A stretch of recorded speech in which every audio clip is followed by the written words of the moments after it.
It's time for Twit This Week in Tech. Great panel for you. The return of Alan Malventano, our former SSD guy from This Week in Computer Hardware. He's still working on SSDs at Solidigm. We also have Louise Matsakis of Semaphore.com. Always great to have Louise on. And somebody I've been following for years, first at GigaOM, then at, he was at Variety, then at Protocol. Now he's got his own newsletter, lowpass.cc. Yanko Reckers joins us. We'll be talking about AI, of course, in that big White House meeting of all of the leaders in AI. A judge protects a data broker. Oh, no. And what's Google going to announce at Google I.O. this week? That and a whole lot more coming up next on Twit. Podcasts you love. From people you trust. This is Twit.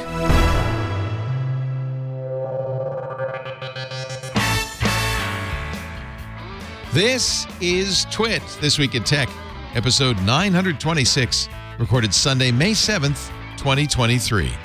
Bias, hallucinations, and jailbreaks. This Week in Tech is brought to you by AG1 by Athletic Greens. If you're looking for a simpler, cost-effective supplement routine, AG1 is giving you a free 1-year supply of vitamin D and 5 free travel packs with your first purchase of a subscription. Go to athleticgreens.com/twit. And by ZipRecruiter. Whether you're starting a new business or growing one, if you want to be successful, you need the most talented people on your team. That's where ZipRecruiter comes in. Right now, you could try it free at ziprecruiter.com/twit. And by ExpressVPN. Stop letting big tech leech on your data freely. Use this link right now and you get 3 extra months free with your 1-year plan. ExpressVPN.com/twit to get protected with the VPN rated #1 by CNET, TechRadar, and me.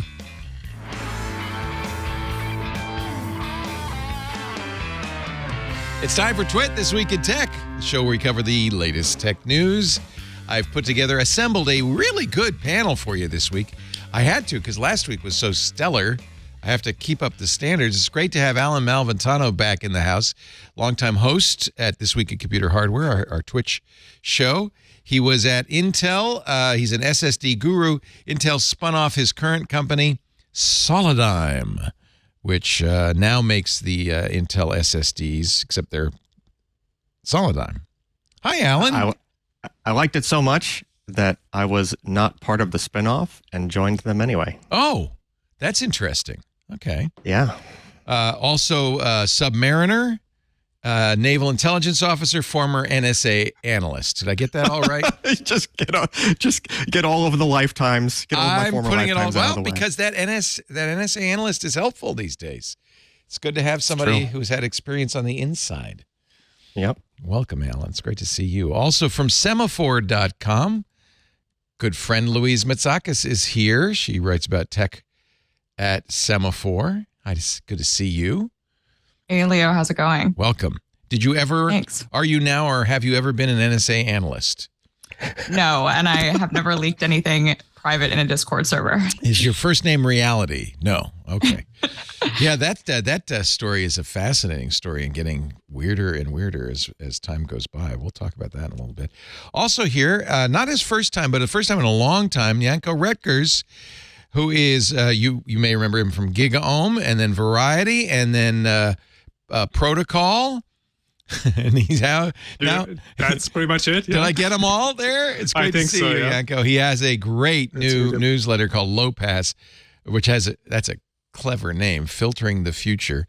But you've always focused on streaming and media, and as you said, the confluence between technology and media, and always great topics and great content. So thank you for being here. It's great to see you. I've been, you're here in spirit. Many shows we often quote you. So appreciate that. Yeah. Always. When Variety, it was smart for Variety to hire somebody who knew about technology because it really is an entertainment magazine. But the world has changed. I guess we should talk about the writers' strike because that's on in full force. Started this week. Already, there's a big back and forth between the writers and the TV and motion picture producers. The big changes that they're striking over are revenues from streaming, which don't trickle down to the writers particularly, and AI. The writers are very concerned, probably reasonably so. I don't know, that AI will either take their jobs or supplement their jobs. And one of the clauses they were hoping for in a new contract was one that prevented AI from going through their old scripts and creating new scripts from them. Last week, somebody pointed out that how many years of The Simpsons are there? There's hundreds of Simpsons scripts. Would it be possible for something like ChatGPT to write a new one based on all the old ones? Anyway, the motion picture and television producers seem very reluctant to negotiate on AI. In fact, their counter proposal was, we'll have a yearly meeting. Let's talk about it. Once in a while, we'll get together. I presume you kind of talked to people in the WGA about this. How serious is that concern about AI? I think it is serious, and I think they also sometimes it gets played off as, oh, it's just these people who are afraid that robots are taking their jobs or something like that, right? But they are having very valid concerns, I think.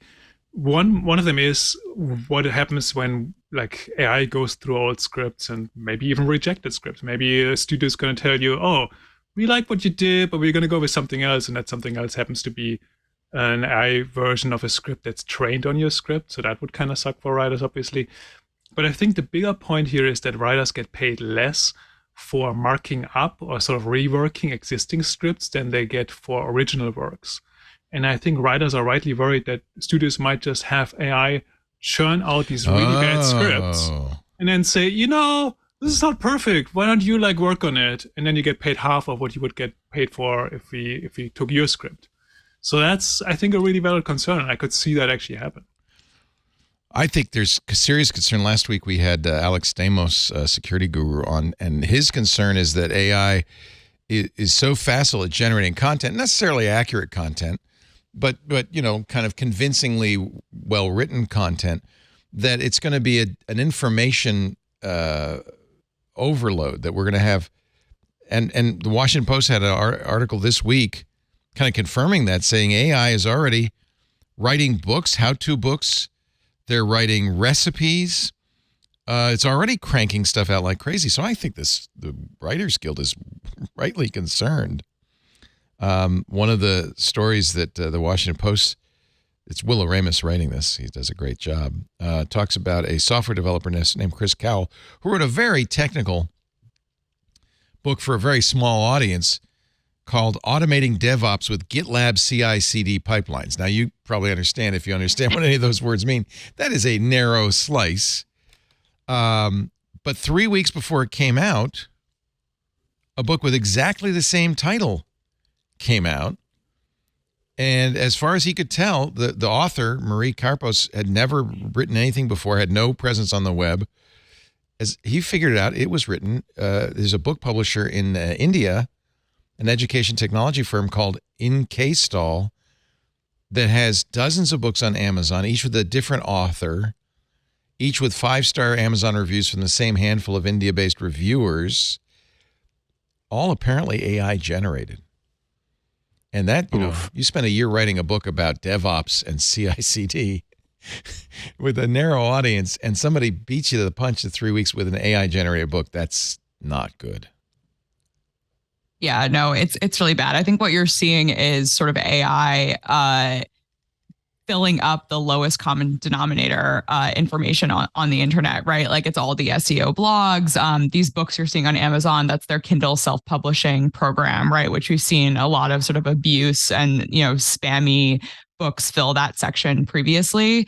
I saw a great tweet earlier this week that was like, wouldn't it be so wonderful instead if Google was trying to figure out new ways to filter this stuff out, right? It's already been a big problem in their search results for a long time. I would just love if there was a company that was taking the stance, hey, instead of giving you a ChatGPT powered bot, we're going to, emphasize human results, right? And we're going to make sure that you see, the best quality human generated content as possible. I would switch to a new search engine that was putting an emphasis on that. But instead you're seeing it's going the other way. Exactly. Right. Yeah. it's getting harder and harder to tell too whether something's coming from like a bad content farm or from a bad AI, right? I think, Luis, you probably have the same issue whenever you write something, there's people, or you break some news or something, people are picking it up, there's reputable outlets rewriting it, picking it up, doing some own reporting, and then there's always these really weird websites that sort of get it right, and then at the end of the article it totally goes off the rails and becomes like a weird conspiracy theory. And until recently, I thought it's all just content farms. It's people in India getting paid like 10 cents to rewrite the story. But I'm starting to suspect that a lot of that stuff has been AI all along, and that like half of the Google search results for many topics are just AI garbage at this point. Yeah, and I think the reason that it's hard to tell between those two things is because these bots were trained on so much of that stuff, right? So like they're able to really easily generate that type of content because so much of it was already polluting the web. And I think it's just really nefarious and unfortunate that this is already starting to happen on a pretty wide scale. I wrote a few weeks ago about how this was starting to happen with online reviews. I encourage everyone to do a Google search for site yelp.com and search as an AI model. That response that you get back from ChatGPT, and you'll find Google has cached all these really funny reviews on Yelp for bakeries, for, I think it was like a sewage service somewhere in California, and it's just full of AI generated reviews that, someone didn't even bother to take the part out where it says, as an AI model, I don't have personal opinions or whatever. This is a really fascinating Google search that you can use on Twitter and a lot of places. And what it is frequently ChatGPT will start an answer with as an AI language model. So if you search for that, you will find it everywhere. Vice pointed this out. And they're not even bothering, to cut it out. It's just everywhere. A user review for a waste trimmer posted on April 13th contains the entire response to the initial prompt unedited on Amazon as an AI language model. I mean, it's terrifying, but as you point out, it's low quality content. So low quality content's always been a problem with the content farms and stuff. Maybe we don't have to worry about it because it's just low quality content.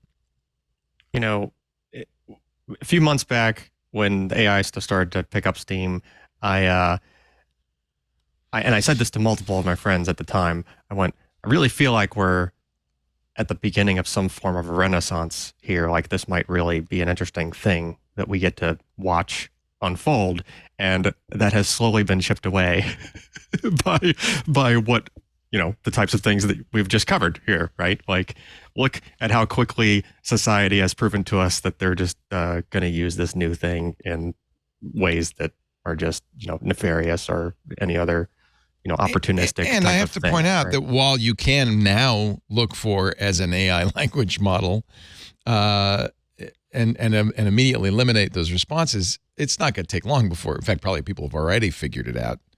Right. And then someone's going to need to make an AI model in order to catch AI outputs. And then now it's going to be this war of AIs happening behind the scenes, right?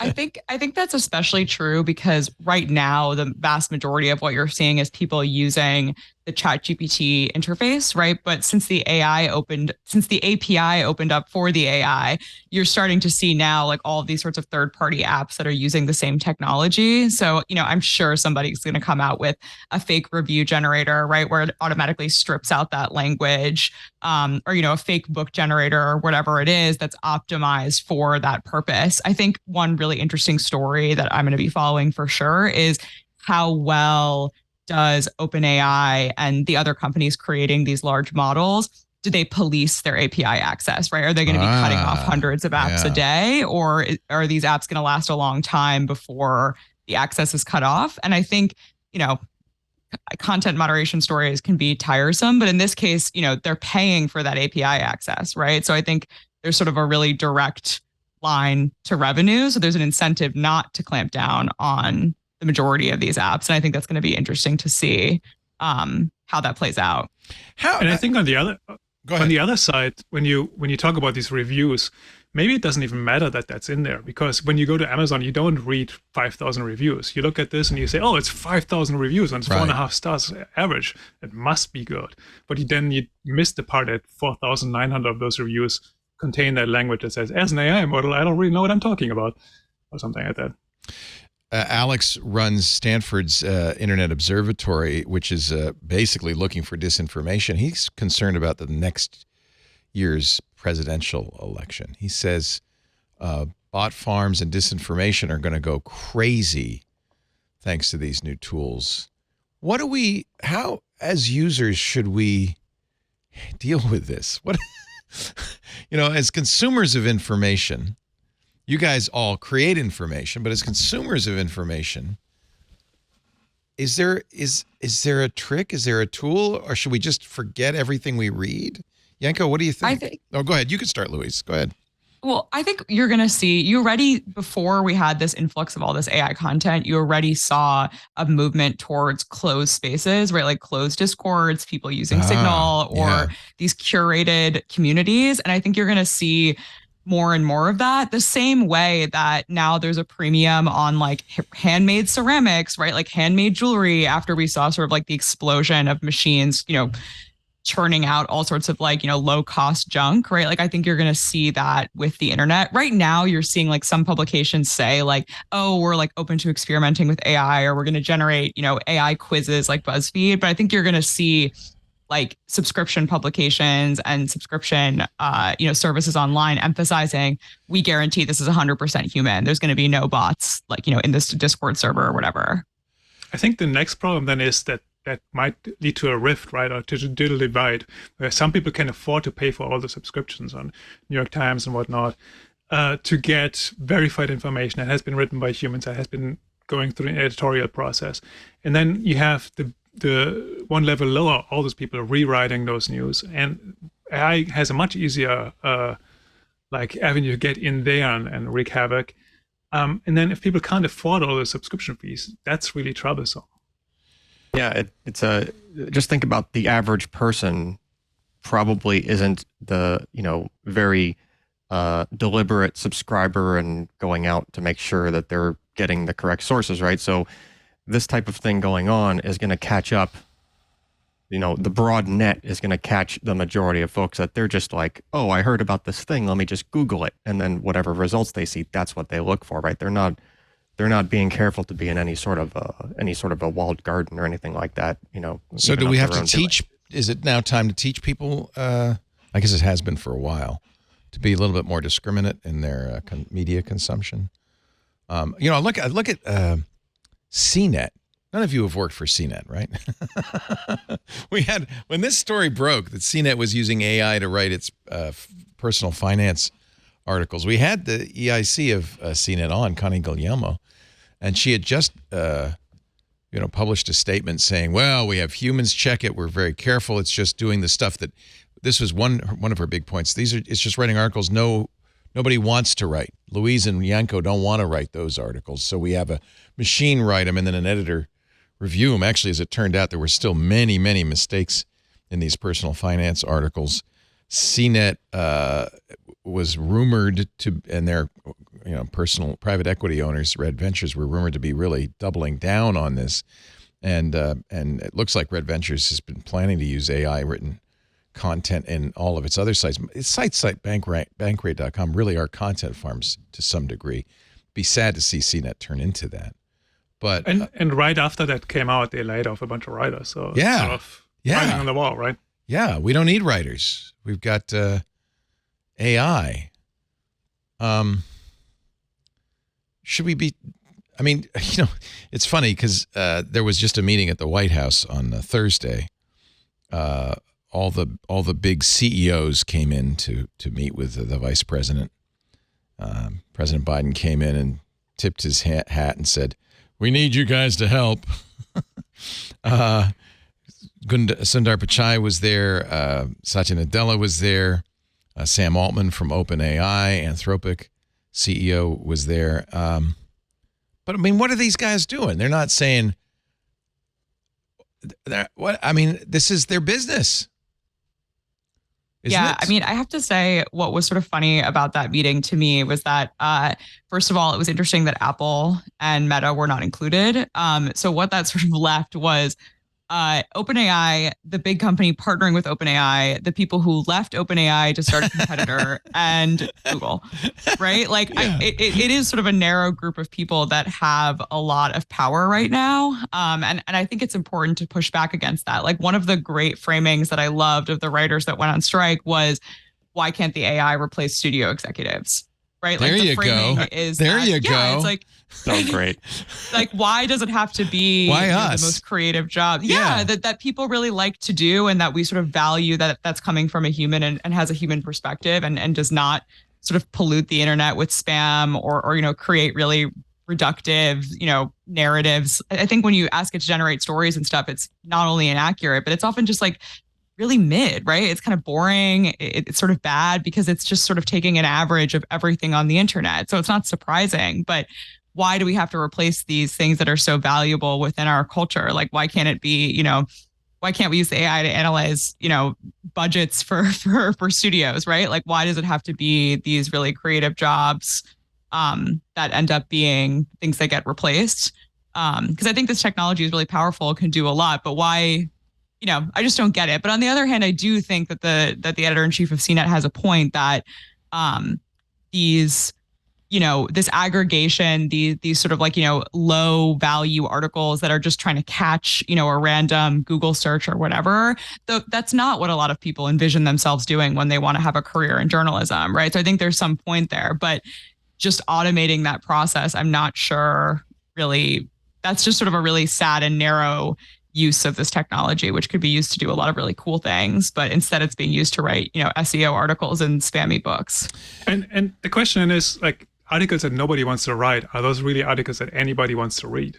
Right. Or are they just like clogging up the pipeline, clogging up the Google News results with SEO garbage?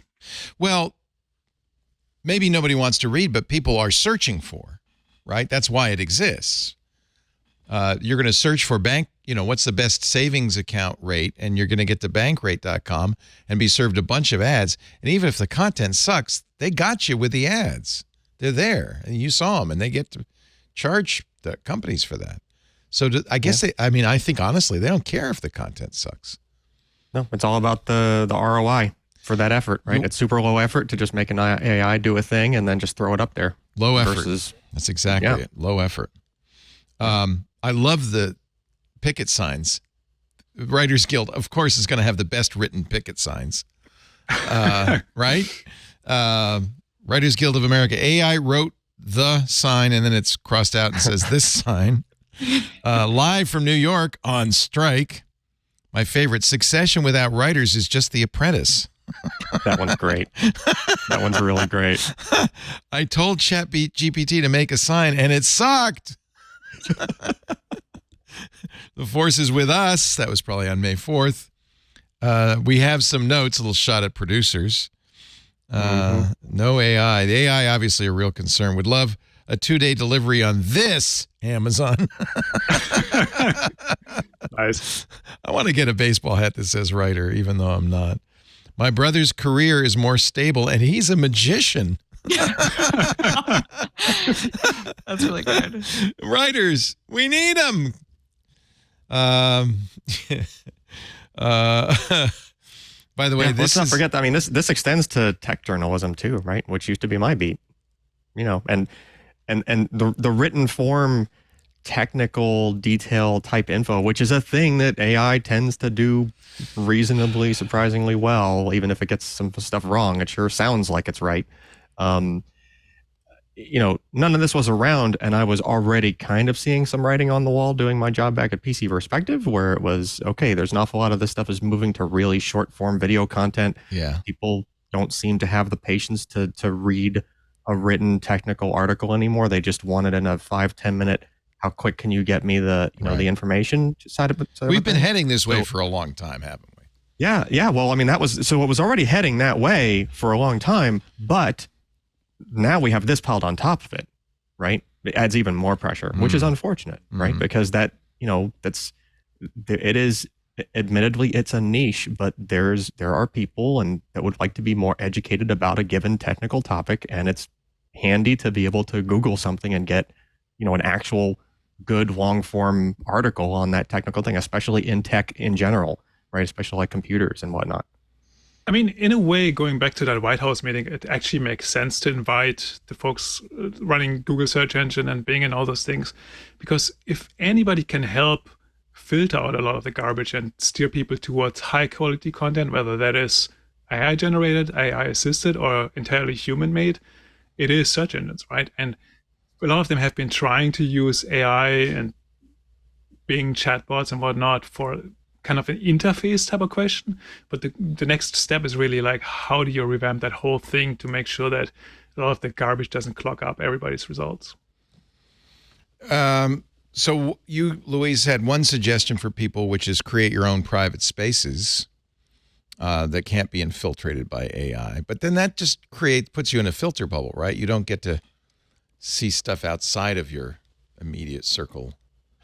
Yeah, it's definitely not the only solution, but I think it's something that people are going to increasingly crave depending on how much AI generated content ends up on social media or ends up in some of these places. I think people are going to want to know that they're like talking to a human. I think you see that a lot already with like other parts of the economy that are automated, right? Like people they want to talk to a human. They don't want to talk to a customer service bot. They value companies where you can call someone nice who will help you. Or you want things that are handmade, hand designed, that aren't just, coming out of some big factory somewhere. Artisanal writing. It's time for artisanal writing. I think that's the way things are going. It's like, how many times do we think that AI, AI generated music, for example, is not going to eliminate musicians. It might eliminate some types of music. I think the labels are worried about that a little bit. They shut that Drake song down real quick. Oh, yeah. I mean, I think the IP thing is a huge, unanswered question. And it'll be fascinating to see how the Supreme Court and some of the lower courts decide on that, because I think that's one of the big concerns that's keeping a lot of some companies, at least with maybe like more conservative legal teams, from immediately jumping into this stuff, right? Because they're really worried about copyright complaints. Yeah. And I don't know, of course, we have no idea these days how the courts will rule, but in the case of the Drake song, it was completely original. And so it wasn't like it was samples, which, we know the case law supports writers, the creator's rights in that case, but it wasn't samples. It was generated. It sounded like Drake. Is he copyrighted his voice? I don't think you can. Your sound. It's going to be very interesting. I think the legal experts I've seen have all kind of said there isn't really a case for preventing this kind of AI mashup. I mean, it's sort of impersonation and using his likeness, right? It's not copyright anymore. It goes into like different areas of law. Maybe, but it is true.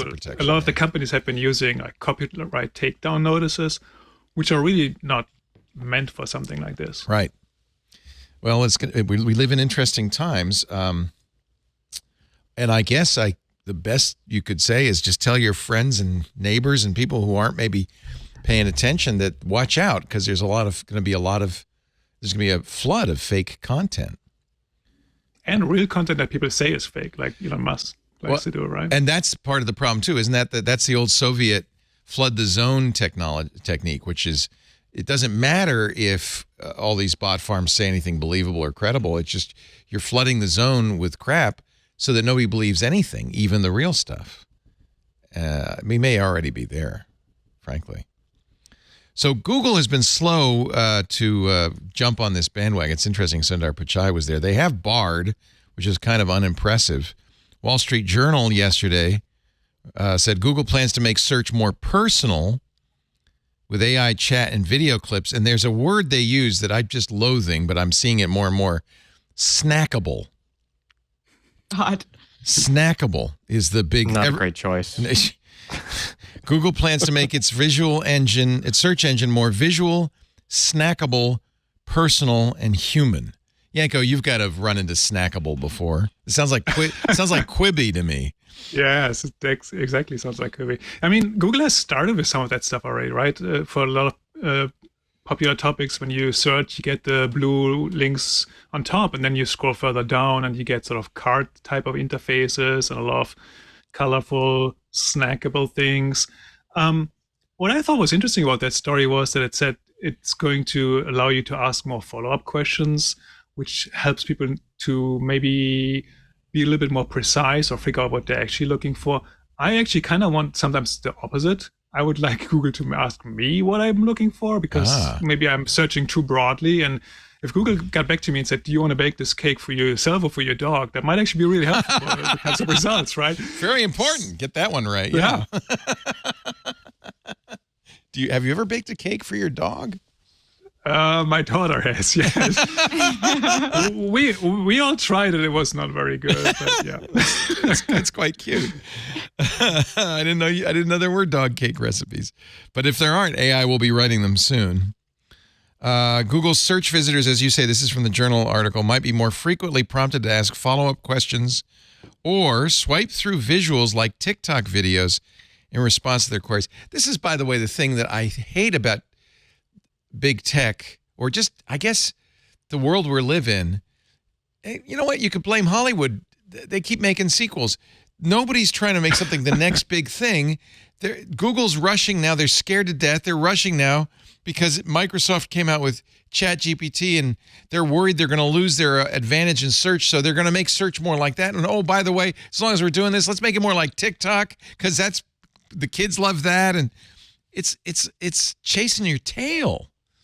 The race to the bottom. It ends up being a race to the bottom, I think. And I understand Google's nerves on this, but copying the other guys. They got to do it because, they got to do it because other people are doing it, and then everybody rushes to do it, and then you don't get a good product out of any of them because they're all just trying to get it out the door. I think the TikTok bit is actually really interesting because one of the things I was contemplating when, this huge search bot wave happened is that we're seeing an increasing number of younger people who are actually using TikTok as a search platform. And the platform is much better for search than, say, Instagram or other visual-based platforms, which is not surprising because this transition already happened in China, which is where TikTok is from. So I think that's interesting because you're seeing these companies scrambling to make an AI bot when younger users are signaling, no, what we want is maybe something integrated into a social platform, or we want that visual content. We don't want to talk to a chatbot. We want to see normal people who are posting videos. Because, when you talk to those users, why are you using TikTok? It's not just, they only have the attention span for a video. They want to see normal people who are reviewing something or showing them, advice on where to go on vacation, or, immediately showing them a video of that recipe, right? You don't have to scroll past all the SEO garbage, 1,000 word introduction to get to the guacamole recipe or whatever. It's just right in front of you, and it's a normal person making it, and you could decide whether you trust them. Jammer B just gave me a really interesting story. This is back from 1988. Do you have my audio? Let's see if we've got it. Tom Waits sued Doritos. There's a new tortilla chip called Salsa Rio Doritos. It's Buffalo, Boppo, Bravo, Gung Ho, Tally Ho, but never mellow. That is not Tom Waits. Sounds exactly like him, doesn't it? It's a Doritos ad where they copied his voice, and he has a very distinctive voice. He sued, and in 1990 won $2.475 million in damages from Frito-Lay. So I guess he probably did not sue for copyright infringement. Yeah, well, yeah, that's it. Voice theft. Yeah. The voice thief is coming. I mean, because they're taking advantage of the thing that is unique to that other persona, right? You're basically stealing, and it's not just, it was voice back then, sure, but potentially, with all these AI things and just where computing is going in general, what's to stop some, you could make. I just saw this short movie that was made where they basically inserted Spock into a Star Trek themed thing, right? And it was extremely convincing. Like, how many steps away are you from being able to just take an old actor, even if they're with us, no longer with us, doesn't matter. Right. And just insert them into a thing. And now you just have that person in thing. And if you try to... We know their limits, yeah. So I guess Drake could have sued, but who do you sue if an AI generates a song with your voice? Who do you go after? Right. Turns into a finger pointing game. The person who commissioned the AI to do it? I don't know. The person who publishes it, maybe. Yeah, you have to go after the publishing, which is, by the way, what they successfully did. And I think that's why they used DMCA, because they were able to get it taken down everywhere. Yeah, platforms don't respond to anything with the same level of speed that they do DMCA takedowns. Right.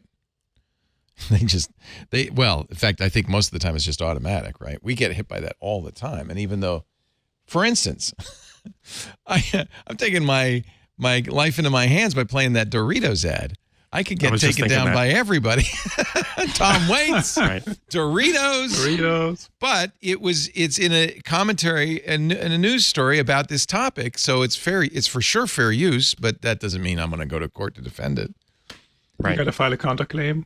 Well, and this is the problem with YouTube, as you know. That takes months, and by then nobody's going to listen to the show because it's old. So generally, I mean, it's a chilling effect. We go through this all the time, and I often just don't play stuff. That was I think very germane to the topic, right? But yeah, absolutely. Tom Waits, who lives just down the street, might well disagree. Yeah, that doesn't stop people from exploiting the system, right? I mean, the flip side then is that we're going to see, or we already have started to see artists license their voice models, right? So Grimes did. She said for 50-50, a 50-50 split. Right. Yeah. I mean, that was more of a late night tweet. How much is going to come out of that is a question. But I think John Legend did Google Speakers for a while, where he would tell you. Yeah, I paid for that. Where the Google Speaker would tell you the weather in his voice. And I know it was a deal because it expired. So I paid for it, and then but they only had it for a year or whatever. I have Melissa McCarthy in my Amazon Echo. There you go. But they're all time limit, because I think the artists or their managers are smart and know. Yeah. You want to keep that sort of limited in the bottle. You don't want to give them the right in perpetuity to do whatever they want with your voice, obviously. This is, of course, this always happens when there's a new technology, going back to Ned Ludd and the looms. When there's a new technology, there's displacement, there's disruption. That's what Silicon Valley hails is the disruptive force of innovation. And there's always winners and losers there. And obviously AI is about to disrupt. Well, I always ask this question. I'll ask it from you because I haven't asked it of you yet. But is AI going to disrupt, or is it? I often think maybe this is just a trick, and it'll wear off, and then we'll do the next big thing. Or is this going to be totally disruptive? Maybe it's already. Is it already disruptive, Alan? I think it's already. It's disrupting on multiple levels, multiple angles, all simultaneously, right? It's not just the topics we've been talking about today. There were, for a month or two ago, just the photo-based AI-generated imagery and all the copyright, questions there. I've been playing with the new 5.1 Mid-Journey, and you can go on Twitter and see a bunch of. It's gotten more and more photorealistic to the point where it's almost. I mean, you can easily generate an image that looks like a real photo. Right. No question. And not only that, earlier it was mentioned about, we're not sure if the API is open or if the companies are going to lock down certain things or try to limit it that way. This is computing. This is a compute-related thing, right? How many compute-related things start in the cloud, but then compute in general advances to the point where you can just have this running on a system in your basement, or a few years later on your regular desktop system. You can do it on your phone. Later, on your phone. Yeah, I mean, got Midjourney running on a phone, right? Someone already was. I think. Yeah, Stable Diffusion you can run on your phone as well. Yeah. Right. Well, you can run it, but albeit with a very limited data set, right? But as things expand, the data sets they just trickle down, right? All that expansion just trickles down over time. It always has. So whether I don't see this. I don't see this just going away because it would be too easy to do it willy-nilly not too long from now on any devices. Right. People always overestimate the short-term impacts and underestimate the long-term impacts, right? Right. And I think so the Drake example, I think that will be sorted out in a way where people follow artists and on Spotify they will verify those types of things, that it's only from the real artist. But then there's a whole other area of the music business. So like when it comes to licensing music for films, oftentimes it's already where, music supervisors are looking for something that vaguely sounds like the Beatles, but right now they still license some British band for that. In the future, they might just say, let's just generate something that sounds like a Beatles. Here we go. Yeah. Right. Yeah. Maybe it turns into not making the AI not so much model exactly Drake, but just to be close enough, but Just- not close enough. Just Drake-ish enough. Yep. Just Drake-ish. Drake-ish enough. Right. Yeah. Drake-ish. I think, though, also a lot of the applications are not going to be the really sexy things that people are talking about right now. And those are not going to be the first things. Like a lot of the applications for this stuff is going to be like really boring administrative work, or it's going to be in really high tech sectors like biotech, where you're going to be seeing this technology used pretty quickly.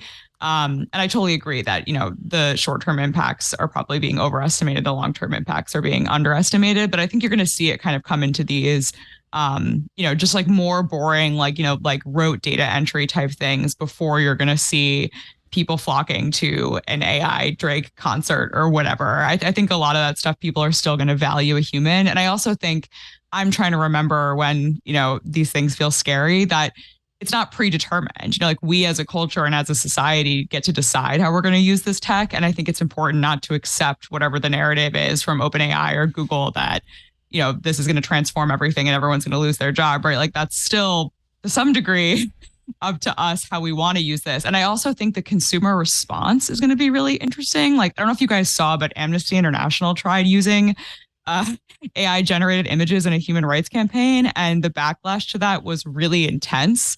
But how did people find out? Did they say they were doing that?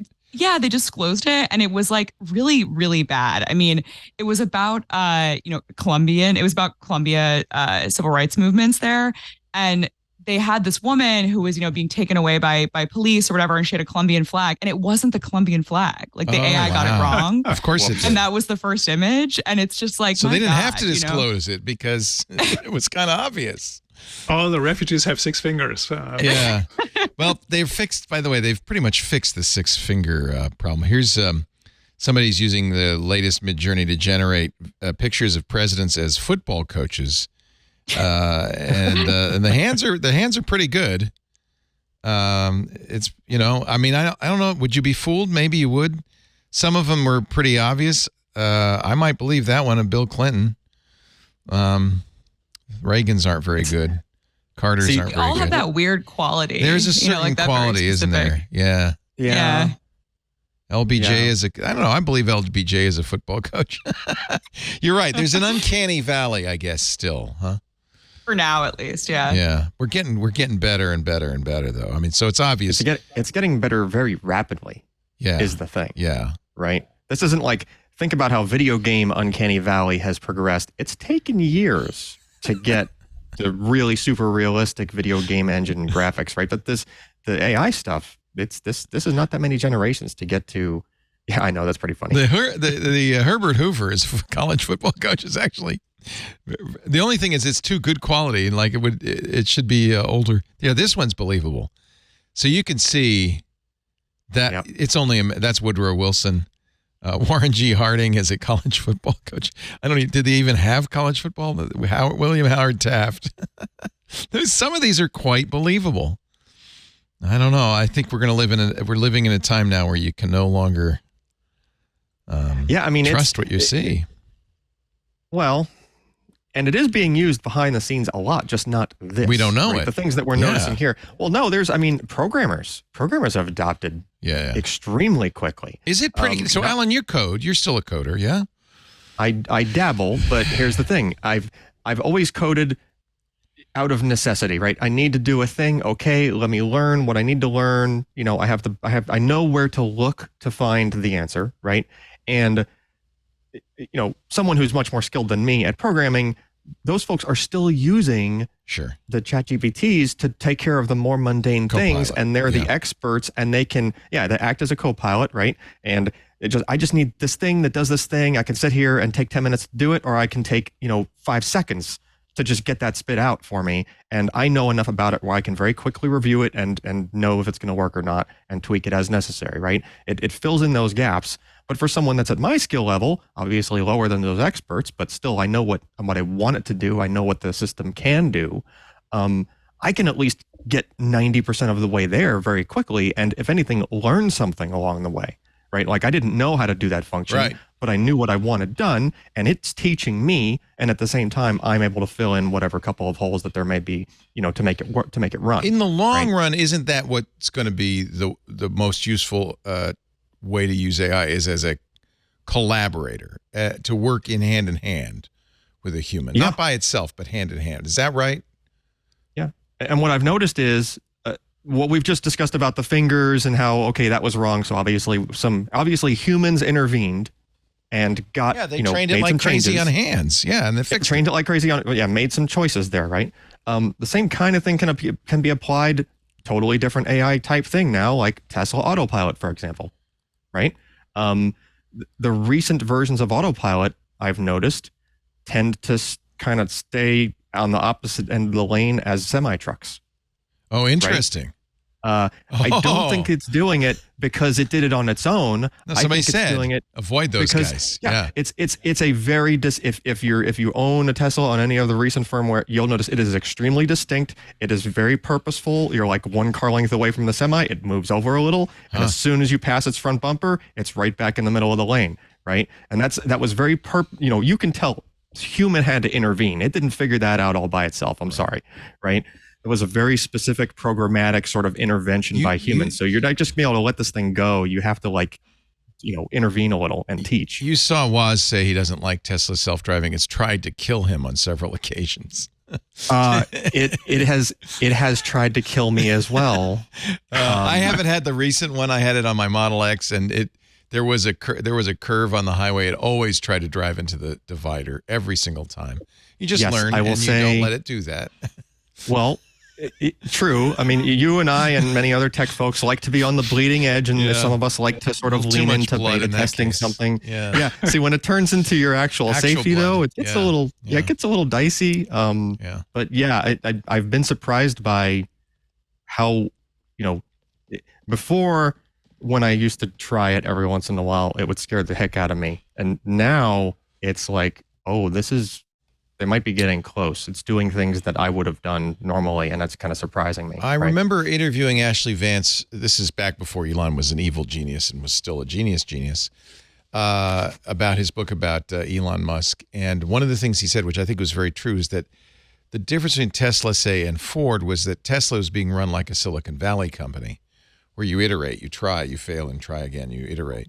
And Ford is much, and all the traditional car companies were much more judicious and cautious, but maybe when it comes to AI, we need to be a little bit loose with certainly it looks like Microsoft, traditionally a very cautious company, has thrown caution to the wind and said, let's put this out and let's just see what happens with ChatGPT or Bing Chat. That was the loosest I think I've ever seen Microsoft go on a thing ever. Yeah, but maybe is that what we need for AI to succeed? I mean, I don't know. Woz, by the way, signed that letter. There were a number of people who signed a letter saying we should, including Musk, I believe, we should pause 6 months, which I always interpret as like, wait 6 months so we can catch up, and then you can continue. We just need just a little bit head start. Right. Elon is recruiting people from DeepMind. Yeah, he doesn't want us to pause. Right. He's not going to pause. Let's put it that way. Right. AI as a fundamental concept is in startup mode, right? Yes. They're in go fast, break things mode. Yes. Everywhere. Is that risky? Yeah. Yes. I mean, as long as it's not steering my car, I guess. What if it's steering an election? Yes, that's the worry, right? What if hit it on the head? What if the results in 2024? I don't mean like AI will vote, but AI disinformation might prove. It sure can influence. Yeah. It has Or the what power about, to like, influence. did you guys see the Joanna Stern video in the Wall Street Journal where she cloned herself, her voice? Yeah, and she fooled her bank, right? I think Joseph Cox at Motherboard did that as well, and they were able to fool banks. I mean, that's the kind of stuff that I worry about in the short term, is like just, a serious increase. I told my mom that, like, we have to have a safe word, because if you think I'm calling you, like, ask the safe word, because I feel like she fooled the bank and her family. Yeah, exactly. And I think that kind of stuff, that's what I'm really terrified about. Like, I feel like disinformation sometimes can be sort of a nebulous concept. And like, what do we mean? What does it look like? Right. Like, I'm not saying that it's not a danger, but when you see that kind of thing, it's like, okay, if they can get into your bank account, it's sort of game over. I mean, but social engineering has existed for a long time. People have been playing tricks on banks and other institutions for a long time. So I think what all of this leads to is just we need better security across the board against malicious actors, whether they're humans or AI or a combination of those things.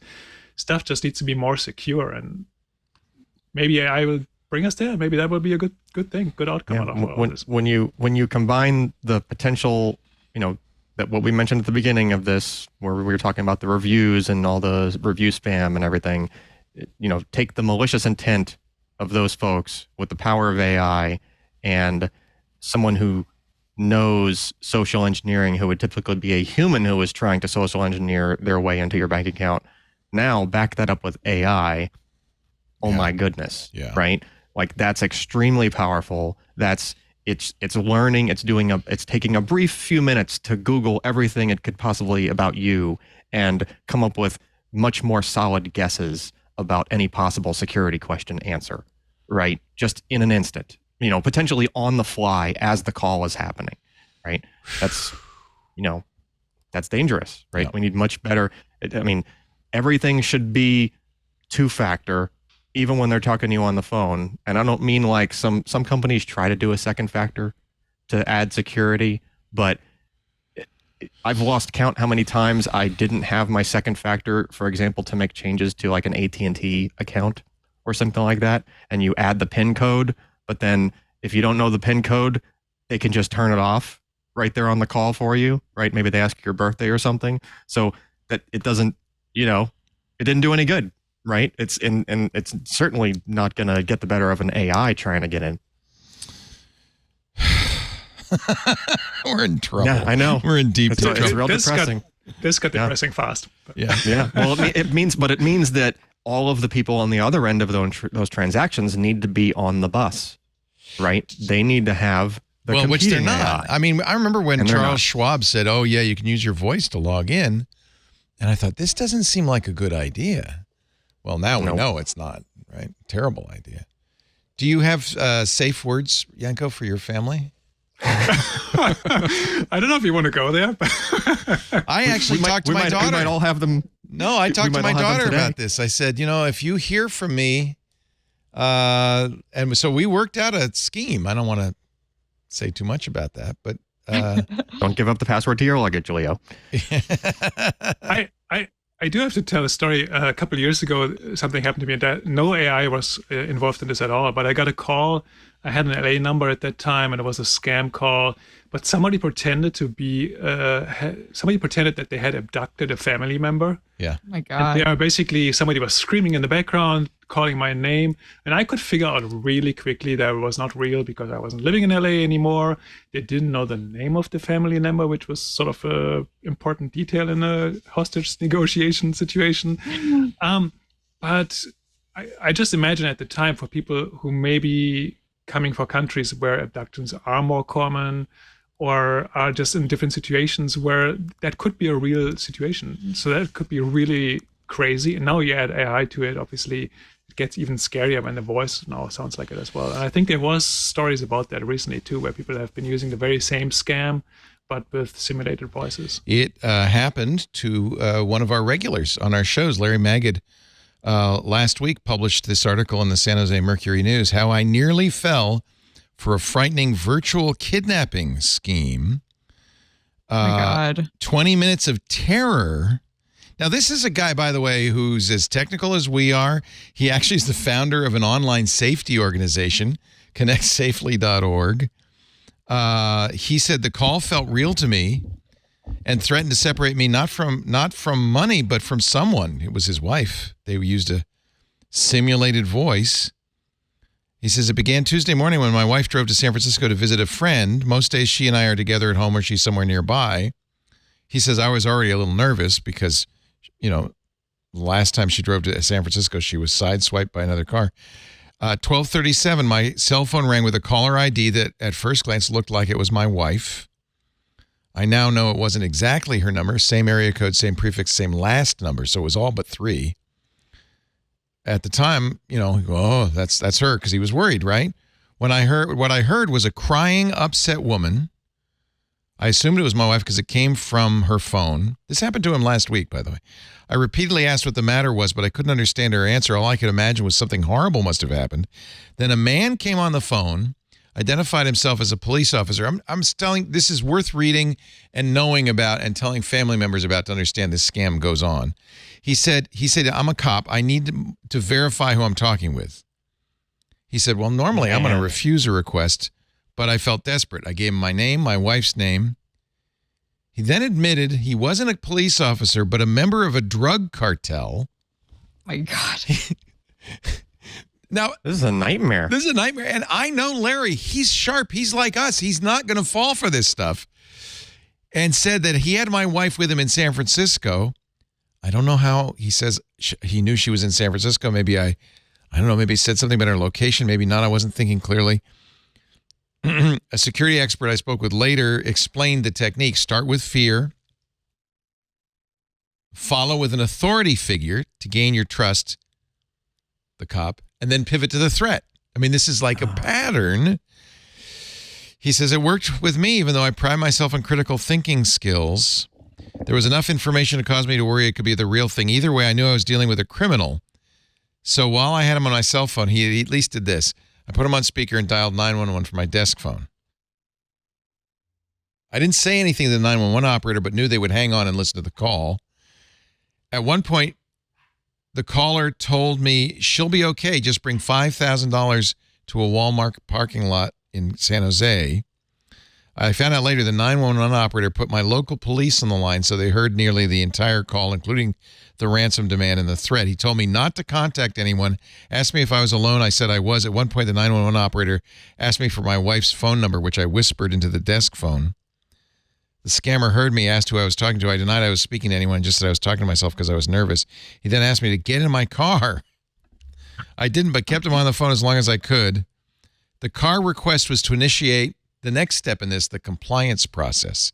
Once you follow one instruction, you're more likely to complete the process and pay the ransom, right? So do they actually want them to go to the Walmart parking lot? Yeah. Yeah. He says we spoke for over 11 minutes. He finally hung up on me, probably because he realized I wasn't going to comply. So anyway. Well, even though he initially fell for it, that is extremely quick thinking to call 911 on the other line. Yeah. Yeah. I mean, it's, again, I would say Larry is no more vulnerable than any of us here. He's savvy, right? So the police came to his house. The officer said it's likely a scam. He did say, call your wife. There was no answer. He called again and she answered. She's fine, never in danger. The police had texted my wife and they contacted SFPD to dispatch an officer to look for her. So they took this very seriously. Wow. So was she just blissfully unaware driving to San Francisco? Yeah, she had no idea, right? So this article needs to be like a public service announcement. Yeah, well, he did put it in the San Jose Mercury News. I encourage people read it. I guess they didn't. It wasn't really an impersonation of his wife's voice. It was just a scared female voice, but it was enough and it was close. They knew something about him, and this is, by the way, one of the things that's really scary these days is. There's enough information out there with data brokers and elsewhere. Bad guys are able to learn enough about you to really kind of fool you. They almost knew his wife's phone number. Somehow they knew she was in San Francisco or guessed she was in San Francisco. We had a scam happen at work where somebody impersonated our CEO and sent him messages to everybody, not to me, but to all the employees, all her direct reports. And fortunately, our staff was smart enough they didn't do anything about it. But I can imagine what the next steps would have been. And this is because somehow our company structure, our corporate structure, the names of our employees, their emails or phone numbers, and Lisa's email and phone number were available to a bad guy who then was able to implement that attack. This is how spear phishing happens now. This is very scary stuff. And spear phishing is a tale as old as time. Well, and for a long time, I still kind of feel this way, like I don't have any privacy, fine, so what? What's the worst they can do? Well, now we're starting to see that maybe privacy is important for security, if nothing else. Yep. Good news, the bad guys, bad guys, the hackers are gonna take this on. DEF CON, which is coming up this summer in Las Vegas, is going to have an AI village where they've invited hackers to show up, dive in, find bugs and biases in large language models from OpenAI, Google, Anthropic, and others. They expect thousands to kind of red team these AI large language models. So, this has worked very well in the past. DEF CON's had that. Remember, they had the election machine village where people were presented with electronic voting machines and were able to show how they were hackable and where the vulnerabilities. And then didn't they try and sue? Like the election companies try and sue? I think Dominion wasn't too happy, as I remember. Anyway, this is good, right? They're not just looking, they're going to look for bias, hallucinations, and jailbreaks. I think that's awesome. I mean, I don't know if you guys saw, but the other day OpenAI launched a bug bounty, and I kind of put put the link somewhere to write about it in my newsletter the next day. And by the time I went back to look at it, they had already paid out like dozens of bugs. Oh, jeez. Within 24 hours. So it showed you that I think this kind of red teaming is really important. If you go down to on the Bug Crowd website, it will show you how many bugs they've already paid out. It should be there. Yeah. If that's the Bug Crowd link. Yeah. So you can see on the right, they've already rewarded 38 vulnerabilities. Yeah. And, that's pretty strict. And they're also not considering bias or hallucinations or anything. So that's just literally security problems with the platform. Well, that's the first thing people started doing with ChatGPT is hacking on it. Yeah, Alan. Remember, none of the good work that those folks are doing are going to stop people from using the AI for nefarious purposes. Right. Just pointing that out. It'll do it more securely. Right. But well, at least, I'm hoping at least people's chat histories are not leaked. We saw that there was already that one big bug that they found where people could access other people's chat histories. And, there's already been stories coming out showing that people are using this chatbot as a therapist, right? It's really worrisome what that chat history could particularly look like. That reminds me, I'm super interested to see, will those conversations be used for targeted advertising and how soon? We already saw Snapchat said that they were going to use the outputs from their bot, or the inputs and the outputs from their AI bot for advertising. And that's going to be really weird if you have a therapy session with a chat bot and then you see ads based on your therapy session. Yeah. Well, this is why Microsoft is now offering, according to the information, professional ChatGPT for companies. Costs 10 times more, but it will be 10 times? 10 times more, but at least that your corporate information won't leak out. Samsung has already told its employees, you may not use an AI to help you with code or anything else. They're worried about leaks. Amazon as well. Amazon said only use our tool. Yeah. You can leak to us. It's okay. Just don't leak to anybody else. All right, let's take a little break. What's your newsletter, Louise? I didn't know you had a newsletter. Is it through Semaphore? Yeah, so it comes out twice a week. I write it with my colleague, Reed Albergotti. It's just called Semaphore Tech. Oh, good. Yeah, Reed's great. Yeah, he's been on the show as well. Semaphore is great. And what is the cost of this newsletter? This fine newsletter? It is absolutely free. Well, I can't believe that. I don't understand the by the way, I also said this to the folks at Protocol. I don't understand the financial model. Sorry, Yanko. Well, we have a great sales team, and there are ads in the newsletter, I will say. Good. So because there aren't ads on the front page, as far as I can tell. Yeah, they're in the newsletters, though. Okay, for sure. Good. There you go. So you're supporting the fine Semaphore by subscribing. I just subscribed to Yanko's new newsletter, Low Pass, Filtering the Future, lowpass.cc. So thank you, Yanko. It was $80 a year, $8 a month, and I've been a fan of your writing and your byline every step of the way, so I'm glad to get your stuff still. Thank you. One more subscriber right there. Right there. And Alan, what's your newsletter? I got out of that beat like 4 years ago. No more I don't do that anymore. No more Congrats. for you.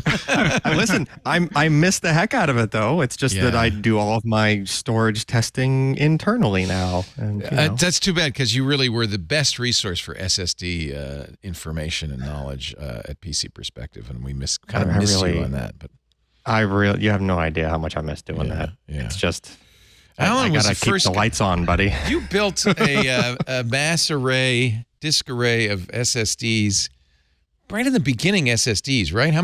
How big was it? How many SSDs? Early on, oh man, I did like 4 of those X25Ms back in the day. Back when it was. I thought you had like hundreds of drives on that thing.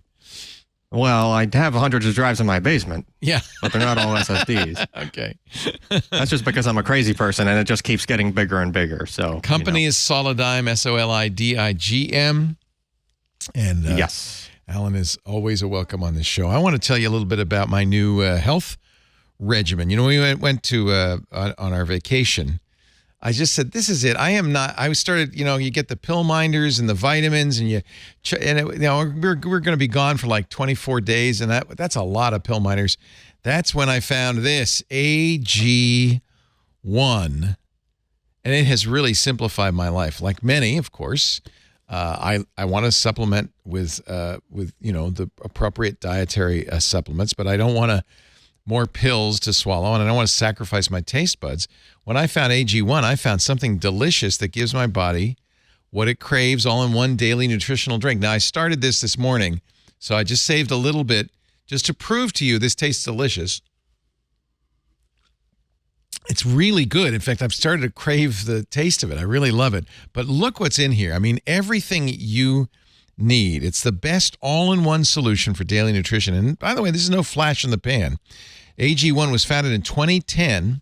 Millions of people, as I've been talking about this, I've heard, Aunt Pruitt said, oh yeah, I've been doing that for years. AG1 is the best all-in-one solution for daily nutrition. It saves you time, confusion, saves you money, each serving less than $3 a day. Individual supplements can cost a heck of a lot more. You don't have to tell me that. Plus, AG1's daily habit gives you long-term, powerful results. It's not just vitamins and minerals. It's prebiotics. It's probiotics. 75 high-quality minerals, vitamins, pre- and probiotics. One scoop of AG1 in the morning covers your entire daily nutritional basis. Eat this. Fill this bottle up. By the way, when you get the starter kit, you get the bottle. You get the package of AG1. That's a month's supply, plus a canister to put it in. A great scoop. And right now, in addition to, this is, by the way, metal. This is the nicest scoop ever. I'm going to end up stealing this, I'm sure, for my my kitchen. But when you sign up now, you'll also get, with your first subscription, a year's supply of vitamin D, little dropper you put right in there, and 5 free travel packs. I'm a big fan. This is what got me started.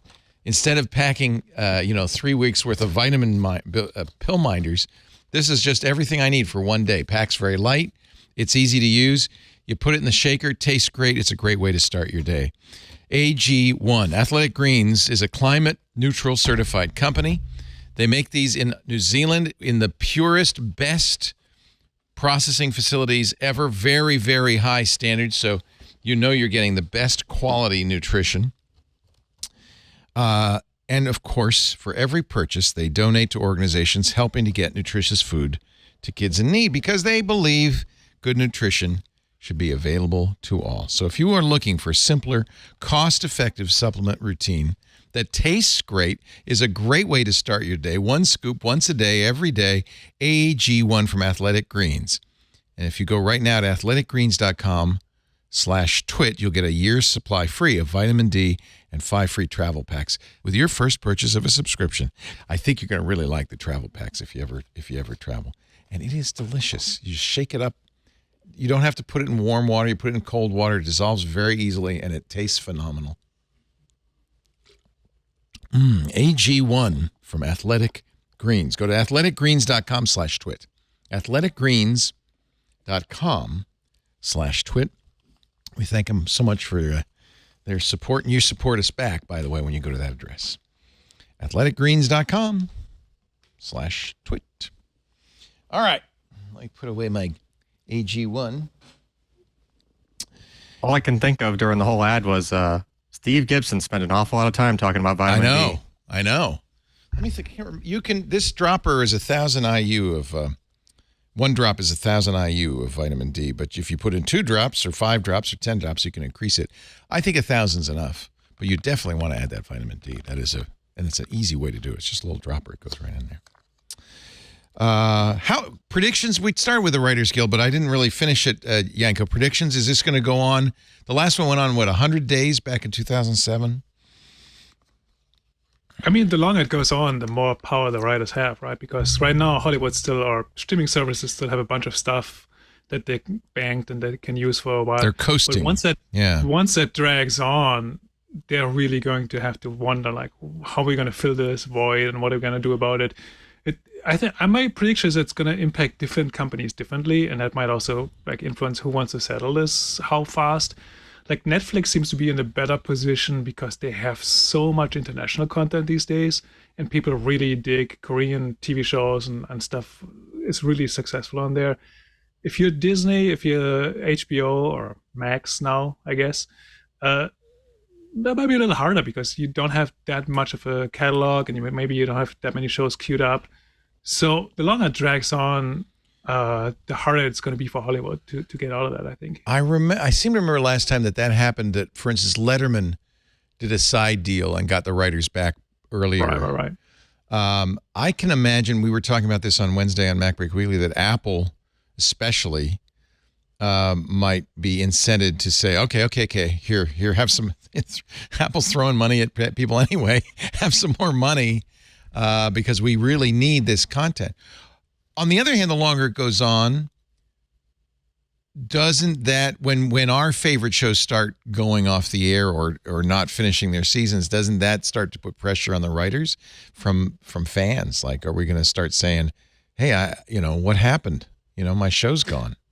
For sure. And there's also this point where, especially Warner Media, Warner Discovery, they already started to cancel a bunch of shows or not put shows on. That they don't seem to mind doing that, do they? Yeah. And they can use this now as sort of an excuse. If something didn't perform completely well, they're like, oh, well, we didn't get to make that other season, so let's just can that project. And, we take a tax write-off. Good for us.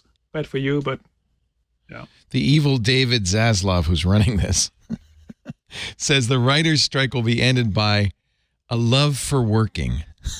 Oh, right. He is really nasty. What a nasty piece of work. I am not at all happy with what's happening at HBO, honestly. The whole landscape has shifted dynamically if you think about between what it looks like now and the last time there was a writer's strike, right? Like there's a totally different set of players, at least big players now. Right? Silicon Valley took over Hollywood basically since then. Yeah. So now there's like this different layer of like probably less likely to see all of the execs on the one side try to get in the room together and sort of like figure out, okay, what's the game plan here? Like now all those guys are competing against each other to try to, that was, you just said about Apple, right? Maybe Apple will just kick them some money early, or what David Letterman did. Like now you have that many more big players that are potentially going to try to, solve this and be the leader of solving it. So maybe that actually makes the strike be shorter. I mean, Zaslav got paid $39 million last year. He's not hurting. But these companies do say, all of this competition, we're not making the kind of money we used to be. Netflix seemed to be struggling for a while. Isn't that the counter argument that, you guys want more money and times are tougher than ever for the streamers? Is that true, Yanko? They just had record profits. Yeah. They just had record profits. Like, I'm just not sure that I believe that. Like, the streaming platforms are doing better than ever. I mean, it's certainly a different business model. And I think, the glory days of TV are maybe over to some extent. But No, I don't think that that's reasonable. And if it was, you'd see the people making $39 million a year being fired, right? Like if you can still make $39 million a year, it's probably okay. Yeah. 2 years ago, he made $250 million. So, he's hurting now. I feel very sorry for him. He's just really doing it for the love of work. It's the love of work. Yes. He just shows up. It doesn't really matter what you pay me. I'm just going to do it because I love work. I have to say, we love, though, this modern content world. For a while, a couple of years ago, we were saying we were in the golden age of television, the golden age of content. We watched a lot of it during the pandemic. They're making more money than ever before. Is it still the golden age of content? Now we're in the golden age of a TV series that you might get really and really enjoy and might be produced really well, and then it's just gone the next. I'm just glad year. Succession has been complete. Is done. It's in the can, and they can't stop my Succession because then I would really be really unhappy about that. There's actually there's more to watch now than ever before. I can't even I can't even figure out what I want to watch next. I don't even know. There's so much stuff. And the shame is that for a lot of the older content, your retro, you would go watch some TV show you used to watch in the 80s, right? All these same services, they're all just still taking there. Their licensing money. Yeah. Well, no, they're not in many not. cases. There's a lot of them. Yeah, there's a certain television series that it happens to be on Netflix right now, and it's going to be gone next month. And there's whole articles that are come out occasionally on here are the next series that are going to be missing from Netflix or Hulu or whoever, next month. And then it turns out they were the only service that had that particular series. So the only way for you to watch it was there, and it's just going to be gone until somebody else decides to license it and add it to their library. Yeah, it's not this like growing infinite library. Right. Yeah. Actually, yeah, Yanko, we all assumed it would be, but it's not. You had a really good piece in your Low Pass newsletter about free TV. That's now the hot thing, right? Yeah, I mean, so that was sort of interesting. I think to the point here with all the titles, a lot of that is coming back or getting revived on these free streaming services or free linear streaming services. There's Pluto out there. There is a lot of these services that feel a little bit like basic cable, but stream stuff in a linear way, and you can switch channels and all those things. But my article focused on sort of the next thing behind that, because one of the people who founded Pluto, one of those early pioneers in free streaming, is now building free televisions. So instead of just giving away the content, they actually want to give away the TV sets themselves. Wow, where is the demographic for that? That's fascinating. Well, people like free stuff. And I think the bet here is, the free content worked so well. What if we take it to the next level? And in a way, if you look at the TV market in general, TVs have been getting cheaper for like a decade or so. TVs used to be really expensive, and now you can go to a Best Buy or Walmart and buy a really good, really nice sized TV for $300, sometimes $250, which is crazy. Just like 5-6 years ago, those prices. And now this guy, Ilya Paulson, who was a co-founder of Pluto, has a new company called TV, and they want to build this free TV set that's going to be like a regular TV, and then it's going to have a speaker built in, sort of like a soundbar, and then underneath of that, it has a second screen built into the main TV, and that second screen is all about showing you advertising nonstop. And maybe every now and then there's going to be a widget to show you some sports scores or some news headlines when news breaks, but otherwise you watch something, maybe you watch Netflix on the first screen without ads, and then on the second screen, relevant to that, you're going to have some ads pop up. And in exchange for enduring that, you get the entire TV set for free. That is a wild idea. Do you think people will go for that? Like, people hate ads, but a free TV, that sounds pretty good. I mean, that's the thing. Everybody says they hate ads, but advertising still is billions of dollars, right? And people are going back to the point, I think, where, we have all these streaming services. When you bundle them all together, it's getting pretty expensive. And especially with recession and maybe people, not having as much money as they used to before or trying to save a little bit more, they're going back to some of these free streaming services. So why not give them a free TV as well? So it's a ticker, just like on CNN. That's where the ads will live, but there'll also be information there and other stuff. Right, and it's interesting when I published this story, one of the first responses on Mastodon was actually somebody saying "time for an ad blocker," and then the photo to it was a roll of duct tape. Yeah. You know, that could happen. It's going to be interesting. I asked myself the question, like, how are they going to prevent people from getting these TVs for free and then just doing that stuff with blocking like it, putting a sound bar TikTok, in front of it. Yeah, maybe putting a soundbar in front of Yeah. it, or maybe just smashing the entire TV for a stupid TikTok challenge or something like that, right? Putting it on Craigslist or whatever. Oh, right? Lord. Craigslist. Oh. There'll be a contract in there that you have to. I suspect actually that it might be a free TV on paper, but maybe they're going to put it in stores, sell it for $300, and then if you have it active and if you use it, you get some money back. A rebate or something. Yeah. You point out, and this kind of blew me away, that Vizio only makes about $3 per TV. It's crazy. That's the profit, $3. And TVs have been a really thin margin. I mean, there's the Samsungs and the LGs. They make really expensive high-end TV sets. They're making money with that, right? Yeah. But sort of the mid-level or the lower level, the TCLs, Vizio, those TVs that you pick up for $300-$400 at Walmart or whatever, those margins has always been razor thin, and they're getting thinner, right? With supply chain shortages, shipping getting more expensive during the pandemic. Roku has been pretty transparent about they don't make any money with their streaming device. They actually lose money with every dongle that they sell, and they're trying to make that back with advertising. Vizio is the same thing. They're running ad-supported video services. If other companies have their ads on their devices, they're getting some kickback from that as well. So that's how they make money. So in a taking that to way, the extreme, you're already getting the subsidized TV, because when you buy that Vizio TV, they make the money not on the $3, but on the ads that there's. You say that they generate $28.30 per user. per quarter. With ads and other fees per quarter, more than $100 a year per user. Wow. So you're already doing that. In fact, I have often thought that they put cameras in TVs not so you could do Zoom, but so they can see if there's somebody in the room when they sell the ads. I know that information goes back to advertisers. Yeah, there were 4 people in the room watching. I mean, I don't know if they need cameras for all those things. I think we all tend to overthink these things a little bit. Yeah. In the end, it doesn't matter quite as much if they say, "Oh, on average, 3 people watch everything that's on our TV." That's good enough for the advertiser. But yeah, advertising on TVs has long been a big business, and traditionally that has been sort of the business of the networks and so forth, and the cable operators. Now it's the business of the companies making those TVs. So this is going to be called Telly. Sometime later this year, the biggest thing to happen to TV since color.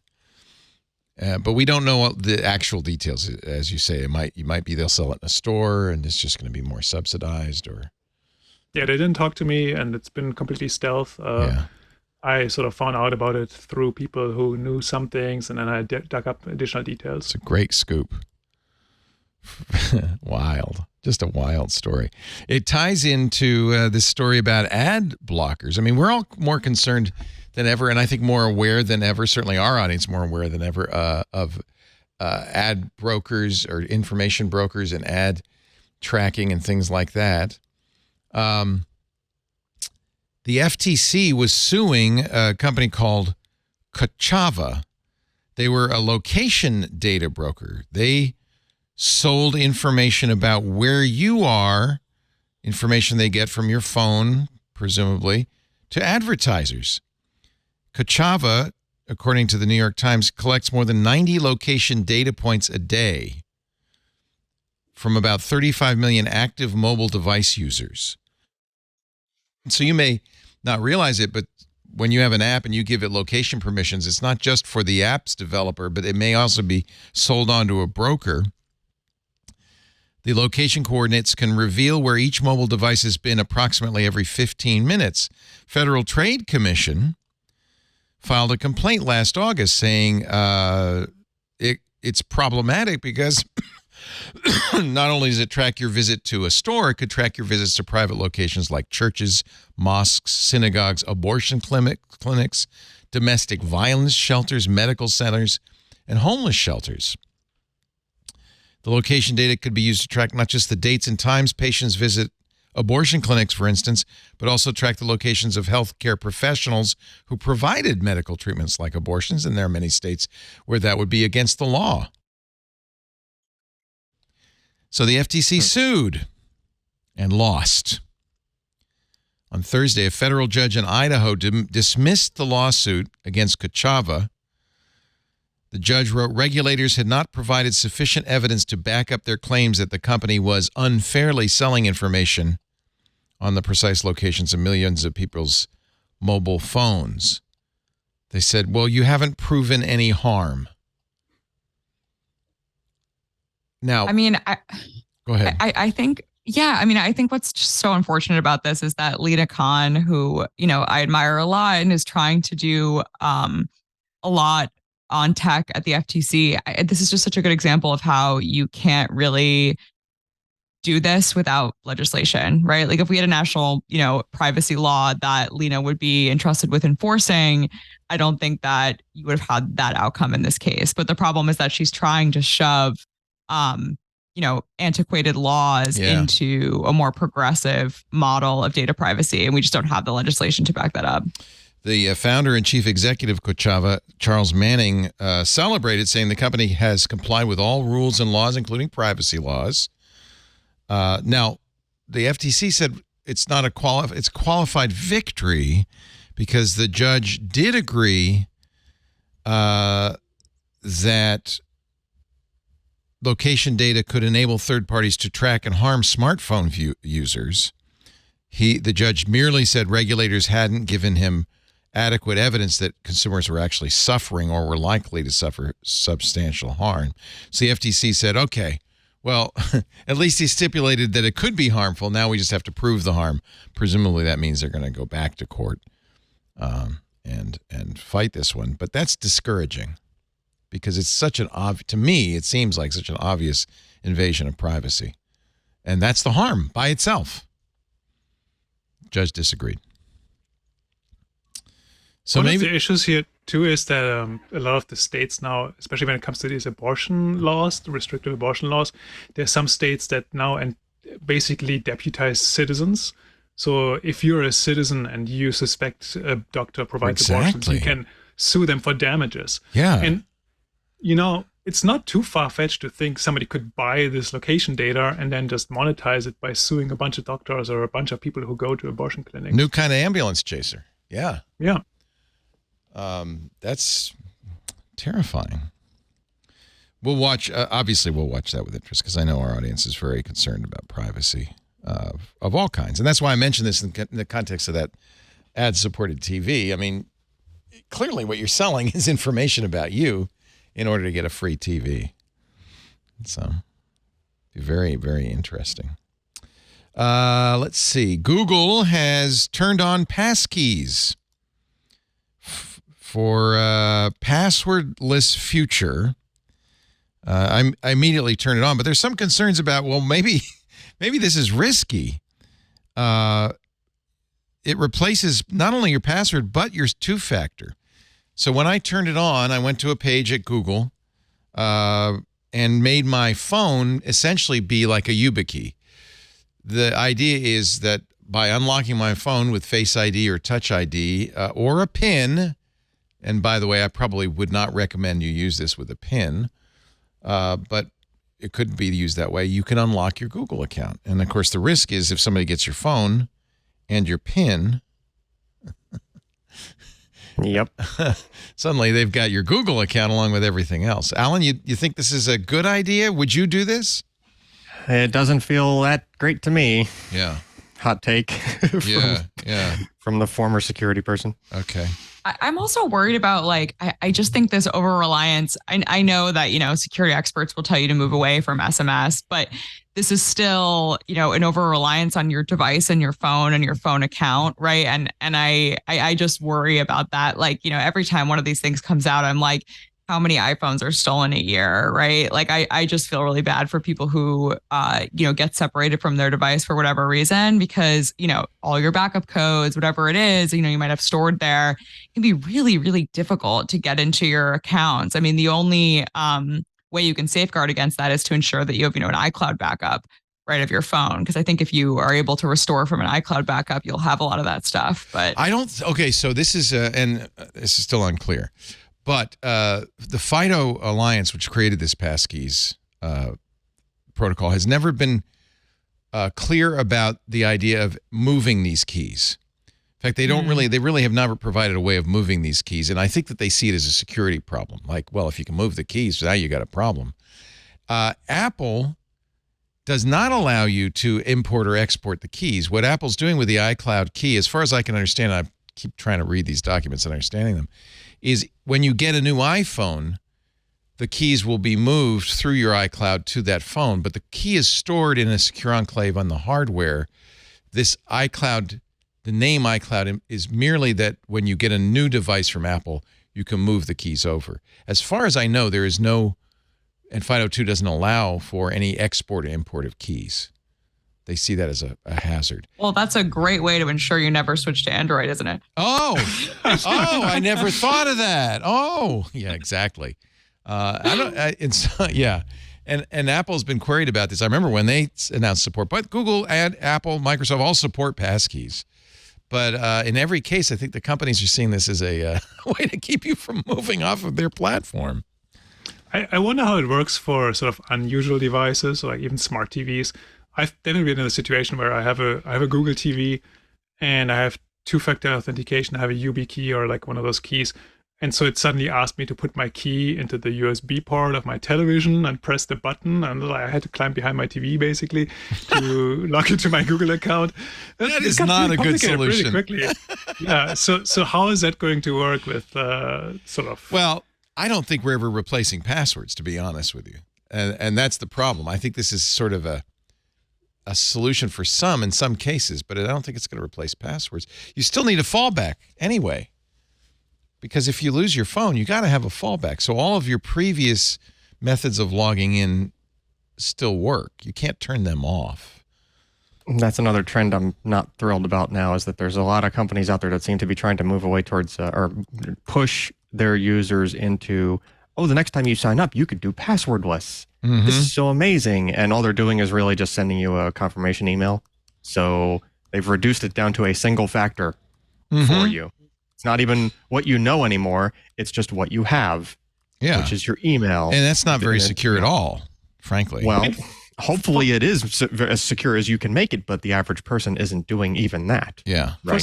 For some services, it's fine, right? So, I mean, I know Slack does it, and one could argue that maybe for some Slack Beehive, might not be that good. Beehive does it. But for that, if you subscribe to my newsletter, and I highly recommend you do, but if you log in there and somebody else was going to hack your email to then read my newsletter, it's an unlikely scenario. Right. One I've seen do it lately is Microsoft. Yeah, it's very. And I don't know if that also carries over to your OneDrive account. That's a different stake for sure. Yeah. So here's my Google Passkeys page. I don't think there's any harm in showing you this. For a long time, maybe even without your knowledge, Android devices have become Passkeys. You can see my Google Pixel 7 was a passkey, which I've never used, as is my S23 Ultra. Those are automatically created when you sign into your Google account. Here's the passkeys I've created. And the passkey with the iCloud keychain is in the same blob as my YubiKeys. So they're treating this as similar to YubiKey. And it's true. If you got my YubiKey, you wouldn't need anything else. Well, you would. You'd need my password plus a YubiKey. And right. I guess that's the biggest difference. A passkey, there is no password. It's just the passkey. But in those cases where somebody gets a device of yours and you already have, the browser has already saved your password and now it asks you for the second thing. Well, it doesn't ask you, though, anymore. Password managers, Dashlane, and 1Password say we're going to support this. But again, this is this issue that the FIDO Alliance doesn't talk about export, import of passwords. So I guess what you would be doing is replacing your iCloud keychain or your Android device with 1Password, which I'm not sure is a good idea either.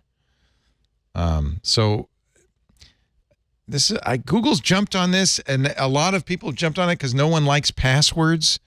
But I think there's a lot of questions. Google thinks it's strong enough that even users who are using its advanced protection program, that's the program it created for members of Congress and famous people, extra secure, they can use it too instead of the physical security keys. Google used to require you have 2 physical security keys with the advanced protection program. Now you can use passkeys. I really want to hear from some security gurus on this one. I'm not convinced. I mean, my personal, best known method that I've been using now that I've settled on is just everything's passwords. It's all made with a password manager, right? I'm using Bitwarden for that piece, but then everything that's important has a second factor, and the second factor is in no way, shape, or form tied to the email or the anything else. Exactly. It is a completely separate thing. Yep. Which Bitwarden even tried to make it a little easier for some folks. You can add a 2-factor to what's saved at Bitwarden. That's a bad idea, I think. I don't do that. Right. And maybe I would do that for again, something that offered a 2-factor, but was just like a blog or something simple, right? Then it's convenient. I can maybe cross that bridge, but I've just sort of personally made a firewall where thou shalt be no 2-factor on the thing that has the passwords, right? It's just its own animal. I'm with you as well. Unfortunately, a lot of banks require that you use SMS for your second factor. I guess that's better than nothing, but it's not much. We're kind of in a mess. All right, I want to take Go ahead, Louise. No, I was just going to say, I agree. Yeah. I want to take a little break, come back with more of our esteemed panel. Great to have Yanko Reckers, lowpass.cc for his newsletter.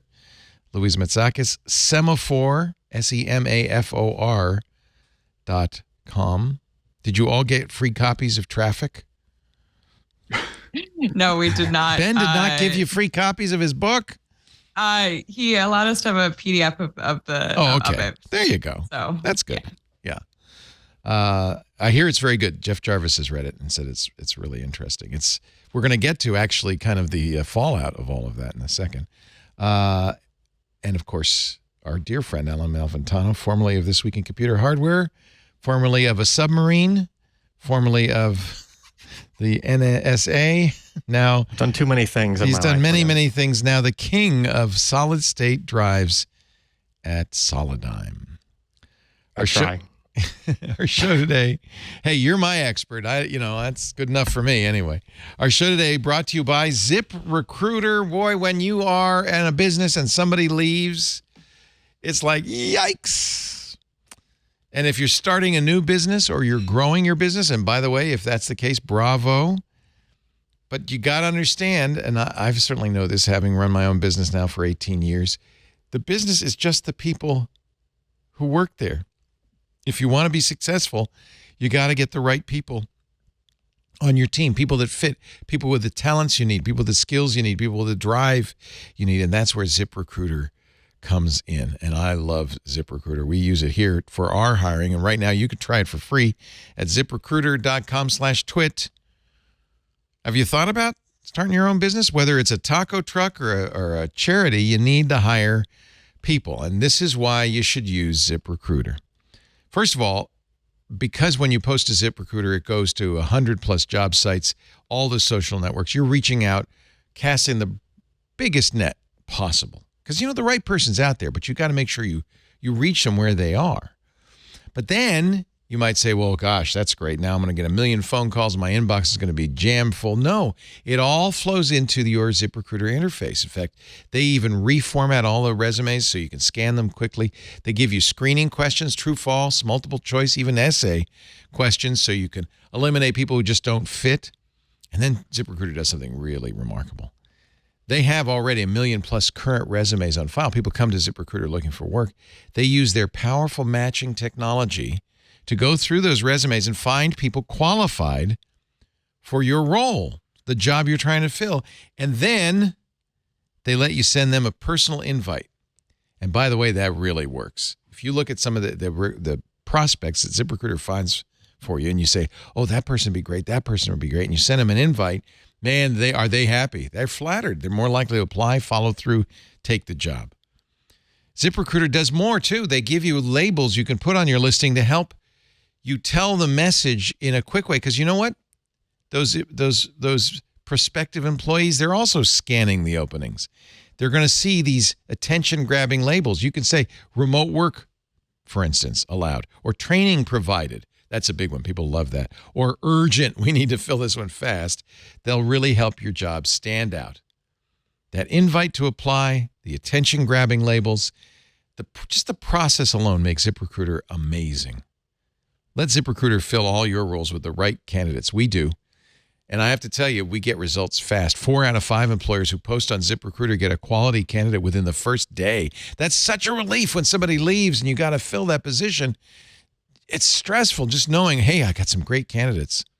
Lisa will post at breakfast. By lunch, she'll be going, oh, we got another one. We got another one. It takes some of that stress out of your life. See for yourself. Go to this exclusive web address to try ZipRecruiter for free. ZipRecruiter.com/twit. ZipRecruiter.com/TWIT. I can tell you from our personal experience, it is the smartest way to hire. ZipRecruiter.com/twit. We thank you, ZipRecruiter, for all that great support we get from you each and every time we need to hire. We were talking about Ben Smith's new book, Traffic, and what was at the time when he was at BuzzFeed and later at other sites, the way to make it in news was to generate traffic with attention-grabbing headlines and social media. It seems to be a little more problematic than it used to be. Protocol, right? I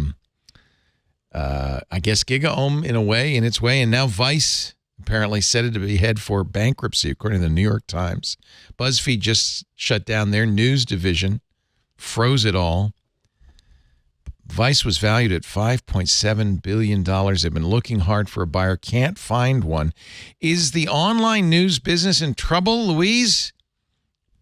Good question. Well, I live really close to that Vice office, and I used to work at Vice. And I can say that I think there were a lot of mistakes that were made at these companies just about the business model and how they structured the business. I just watched, even in my short time at Vice, over and over again, sort of pivoting away from things that made money, starting a cable news channel when their core demographic was cord cutting more than ever. I don't think it's just about this viral news model being, not as good as it seemed potentially, but that was definitely such a specific era. I think of like the personal essays, the catchy headlines, but also a lot of really hard, admirable reporting for sure. And I think we all have, seared into our brains, anyone who worked in that era, these tools. One of them was called Chartbeat. And you could see in real time how many people were clicking on your article, and it would sort of move to the top of the list of the website. And yeah, there was nothing that sort of hit the little serotonin receptors in your brain like that. And Gawker and some other workplaces actually had them on screens that would project into the office, so you could see, how you were stacking up against your competitors. And I definitely think that those sorts of incentives are not always most positive. Yeah, I don't miss those days. Yeah, BuzzFeed it said was too reliant on Facebook too, and then when Facebook stopped sending links their way, it was all over. Yeah, definitely. I think that's one reason that Semaphore is honestly doubling down on newsletters, because we want to own the audience. We want to know who's reading us, how we can contact them in the future. We want to be right in your inbox instead of, sort of a drive-by on Facebook, right? I think that's totally, you don't want, one day the platforms change the algorithm and you've totally lost your audience. Yanko, you've been through these wars too. Yep. Been a part of 2 companies that folded.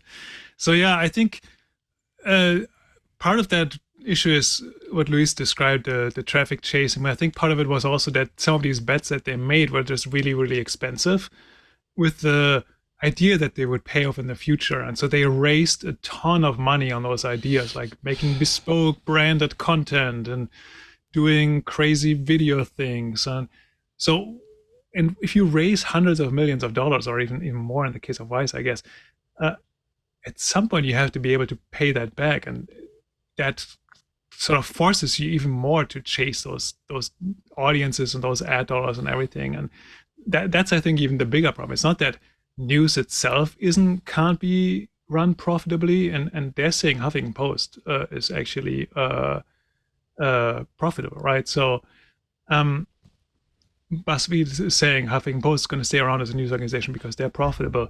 So you can run profitable news organizations, but if you raise so much money that you have to make this crazy profitable and you take these crazy bets, it's easy for those things to go wrong. I guess, even today, with what you're doing, Yanko, with the newsletter, what Semaphore's doing with its newsletter, we're still trying to find a model for online news. It's not that, it's just, and so I understand the desire to experiment. And Vice did, Motherboard was a really great source of security news for years. We quoted it all the time. But part of the problem is just that is it just that it's hard to make money in news? I think it's hard to make the kind of money that justifies, hundreds of millions of dollars in, venture capital funding. And I think that's true for a lot of businesses, right? Like, it's not just news. It's true for ride hailing, right? It's true for food delivery, all these things where it's been really hard to turn a profit. And I think that's the problem. I think you can run a profitable news business, absolutely, but it's about the scale of that and understanding that, you're not going to be read by everyone in the country every day, right? Like, but the Messenger's trying it, right? There's another one of these big operations that has, incredible aspirations that's about to launch. And they said, I think they're going to hire 500 journalists. So, I'll be praying for them about trying this again, It's some of the problem. I like how you said that you're not rooting for them, but you're praying for them. Kind of tells you something. Some of the problem is, and Alex Kantrowitz has talked about this in his big tech newsletter and podcast, the over financialization of these models. That you have to get VC funding, and then the VCs are really pushing you to show profit, to have an exit, and it's just not a very tenable way to create value. I don't know what the opposite solution is. You can't bootstrap it. Jonah Peretti at BuzzFeed famously said, I know news is never going to make any money, but it's important, so I'm going to pay for it out of my own pocket.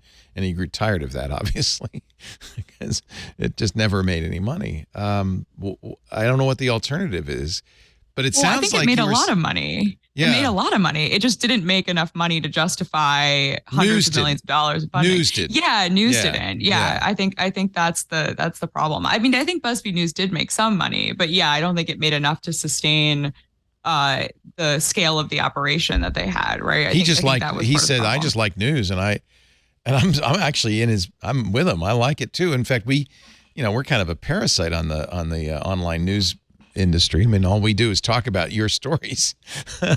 Analysis is important. Commentary is important. I hope that's okay with you. But I'm smart enough not to try to spend money on enterprise reporting because it's expensive. So I let Ben do it and just piggyback off Semaphore and so forth. But we need news, and I think that one of the bad things that this financialization and finance pressure and traffic pressure has caused is that a lot of news is just so link baity now. I think it's turning off users. I think users are not going to want to read it anymore. If I see another listicle, I don't go to listicles anymore, right? And that was the famous BuzzFeed model. If I look at Microsoft's news service, it's almost entirely link bait articles. You'll never believe what happened next, and I guess that's what drives traffic. Yeah, but it just dilutes the experience greatly. Yeah. Actually, today is a bad day to look at this because we have two very, very big news stories that are dominating the news, and they're real news, so they're not doing listicles on those. But normally it's a lot of just kind of crappy stuff. I think we've seen models that work though emerge over the last couple of years, and I wouldn't sure there's these big companies going under, but I think in a local news space, if you look at local nonprofit news sites, they're really sort of providing a resurgence of some of the stuff that newspapers used to cover. I hope you're right. We have a great one. We have a great one here in Oakland, and Berkeley is a familiar one too. And smaller publishers, newsletter-based publishers, and some of the big ones are doing well. Right, the New York Times is doing well. So there's examples for things that work. Just these big, massive bets on glitzy things and raising. I think Vice raised $400 million from Disney alone. Yeah. They were never going to be able to pay that back in a reasonable way. Funny thing is, Chartbeat's still around. And Parsley is the other one, yeah. Parsley, huh? I think news is so important, and I think an informed electorate is so important, and I just hope that there is a way forward. And I would hate for it just to be the New York Times and the Washington Post and nothing else. So we got to find a way to make this possible. What is your local Oakland and Berkeley? Is it a newspaper? What is it? Here's Oakland Side, which is a nonprofit news organization that's doing really good work and covering local stuff really well. In Berkeley, it's Berkeley Side. I know that down in LA you have LAist, which is LAist connected is awesome. to the public radio station down there, KPCC. So they're doing good work, and a lot of that is. Some of it is advertising based. Some of it is, in case of, I think, LAist, it's primarily just reader supported. And so finding the right mixture there and keeping those newsrooms manageable in size and not promising the world, I think is a good recipe for success. Local news is so important. And of course, that's one of the first things that goes away when you have only can support a national enterprise. And of course, Berkeley and Oakland and LA are big metros. Here we are in little 50,000 person Petaluma. But there's the Petaluma Patch. There's a local newspaper. I guess there's ways to get this information. You read LAist, Louise, is that?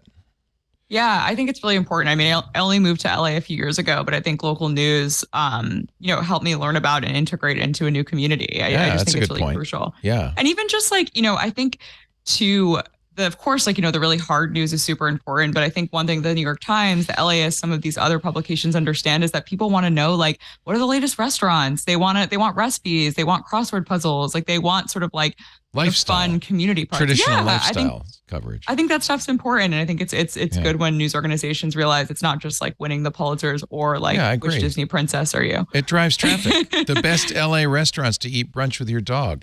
To me, that's a good thing. You need to have articles like that. Yeah, crucial information. Yeah. No, in fact, this is great. How to live with our coyote neighbors. No, this is important stuff. Do these writers at publications like this, are they able to make a living? Are they doing this for the love of it? Do they have to have a job delivering food with Uber Eats? I think, I don't know every example, but I think at least in these examples, those are real journalists that have been working for real jobs. Other news organizations in the past. And, Good. Yeah. Good. That's very encouraging. Makes me happy. Google I.O. this week.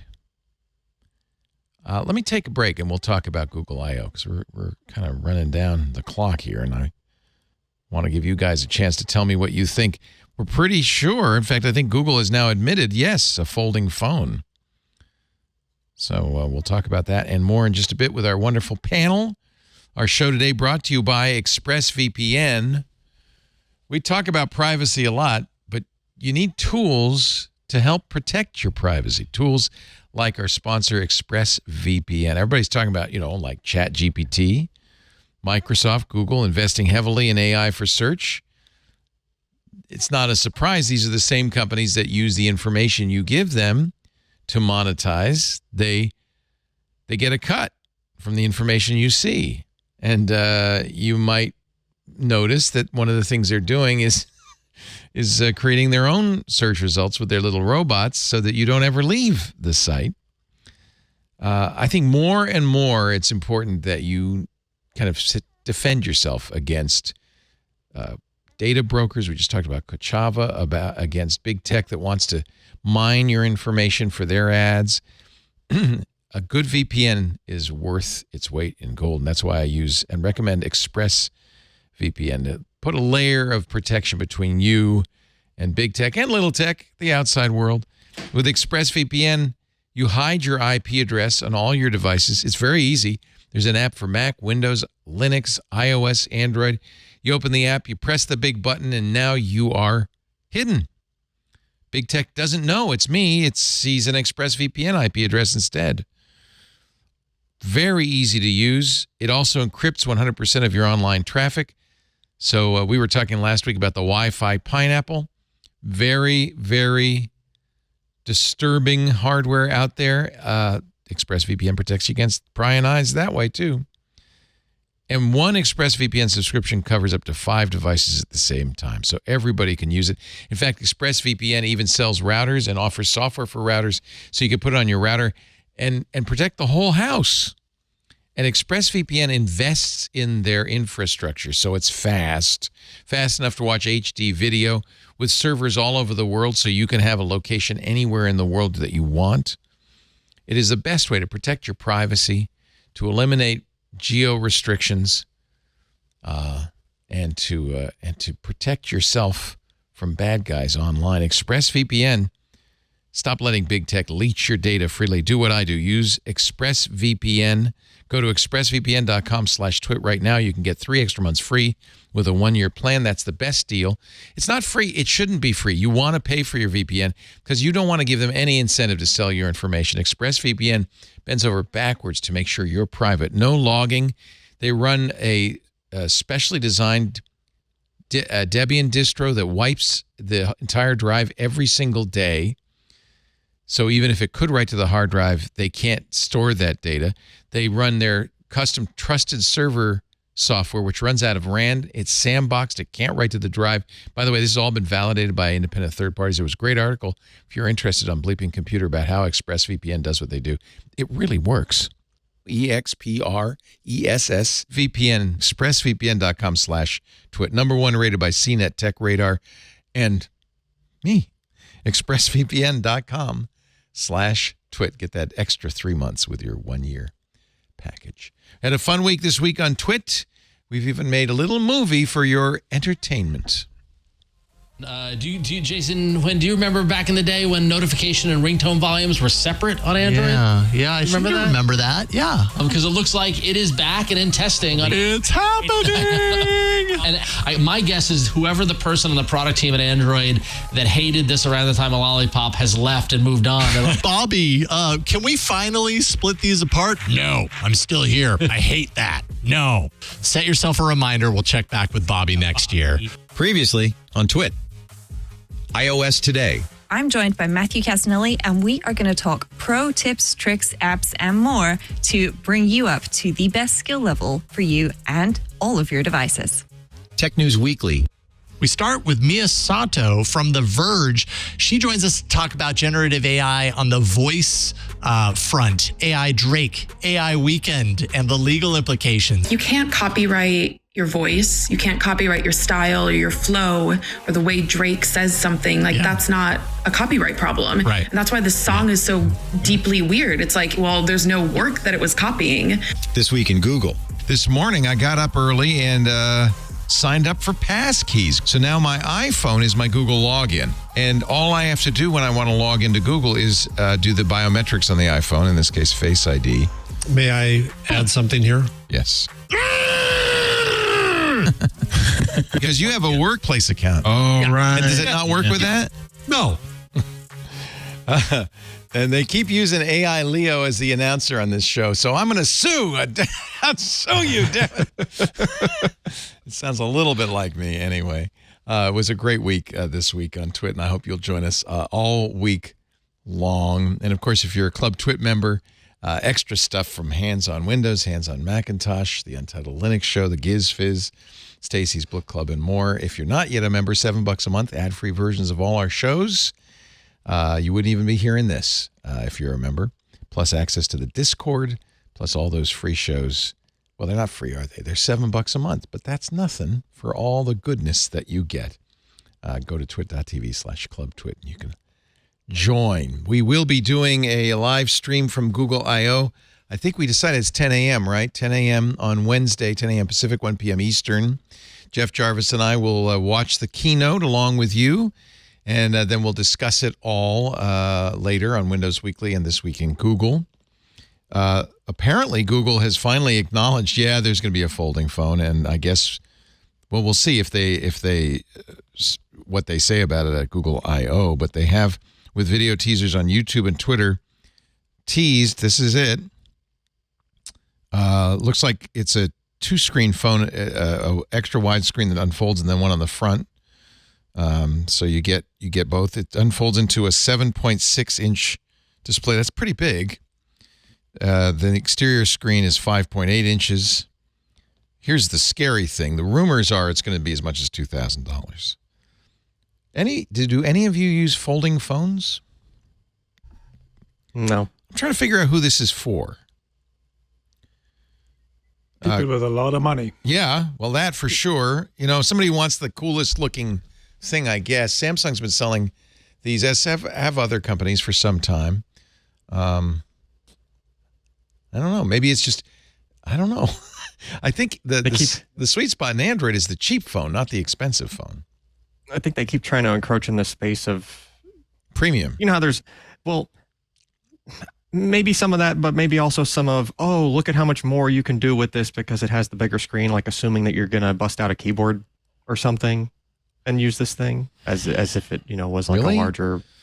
I think that's where they try to start going with these things because, why else would you need the screen to be really that big? Right. Other than either to show off or to try to be more productive somehow, but to be more productive, okay, well, now you need to do some other UI or interface things, like to be able to effectively leverage that, right? Well, we'll see how Google makes the case, I guess, on Wednesday. I wonder if Google will address Geoffrey Hinton, the so-called Godfather of AI, who quit Google so that he could warn of the danger ahead. He does not, by the way, think that what we're currently seeing with ChatGPT and Bard and so forth is dangerous. He's more worried, I don't know, about the sci-fi future when it's RoboCop or something. Is it bad that I was so worried that his photo in that article was AI generated? It doesn't look real, does it? Do you think it's fake? It's a really nice picture, but it's we'll never know enough. anymore, will we? Right? See, maybe he's making the point right now. It's scary. Cade Metz had an article, but he also did interviews with, I think, the MIT Technology Review and so forth. It is a little concerning that people who should, he basically created large language models who should, understand the deep implications of this are worried about the future. He actually, as a graduate student in 1972, was the first to create something called neural networks. Then a professor of computer science at CMU, left because he didn't want to take Pentagon funding, went to Canada. He is opposed to artificial intelligence on the battlefield. In Canada, he built a neural network that could teach itself to identify flowers, dogs, and cars. I remember that, actually. In fact, I think we had one of his students on our show up in Canada, as I remember. Chief scientist, let's see. Google spent $44 million to hire him and his students and acquire their company. He got the Turing Award for their work on neural networks. But he's a little worried. He says, as companies improve their AI systems, they become increasingly dangerous. Look how it was 5 years ago and how it is now. Take the difference and propagate it forwards. That's scary. He's also, really respect what he did there, but he's also, as the article states, 75. Yeah. Which is still younger than, a lot of the politicians we have, but... I think everybody's younger than a lot of the politicians we have. Yes. Yeah. But at this point, maybe he's just too old. I don't know if he's too old, but sort of... But it's time to retire. Yeah. Yeah. It's an interesting, good way to retire, to say, I can't. Yeah, I resign in protest. He had his. He's having his Oppenheimer moment. You remember when Robert Oppenheimer, the physicist who helped perfect the atom bomb, first saw it? He says, "Now I'm become death, destroyer of worlds." He was very adamantly afraid of what the atom bomb would bring, and I understand. That was not unreasonable. Yeah, I mean, I don't think his standpoint is. I don't think he's not being genuine, right? I don't think he's really just embellishing or. But I don't like see that. any concrete thing to worry about that he's talking about. Honestly. Well, right, but none of us have the perspective that he might have. So there you go. Yeah. It's maybe just food for thought, right? It's something that. His one good point is it's hard to. He says it's hard to see how you can prevent bad actors from using AI for bad things, but that's true of all technical advances, right? You said the same thing about crypto, cryptography, not cryptocurrency.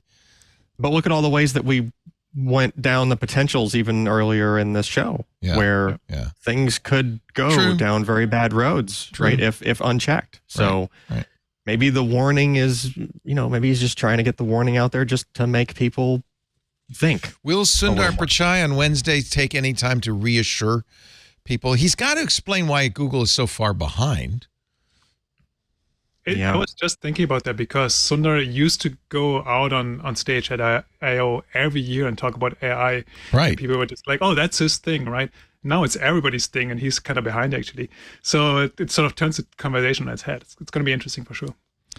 We will be watching, Jeff Jarvis and I, 10 a.m. Pacific on Wednesday, right before Windows Weekly, and this week in Google I.O. May 10th. Used to be something I'd look forward to so with great, excitement. And of late, the last 3 Google I.O.s have been, I guess it was COVID, but they've been very disappointing. So go ahead, Alan. I have an inkling he may temper it maybe with, if they are a little bit behind, as we all can observe, maybe he strategically tempers or sort of makes it a little bit washing over them being behind by saying, oh, we're being extremely cautious.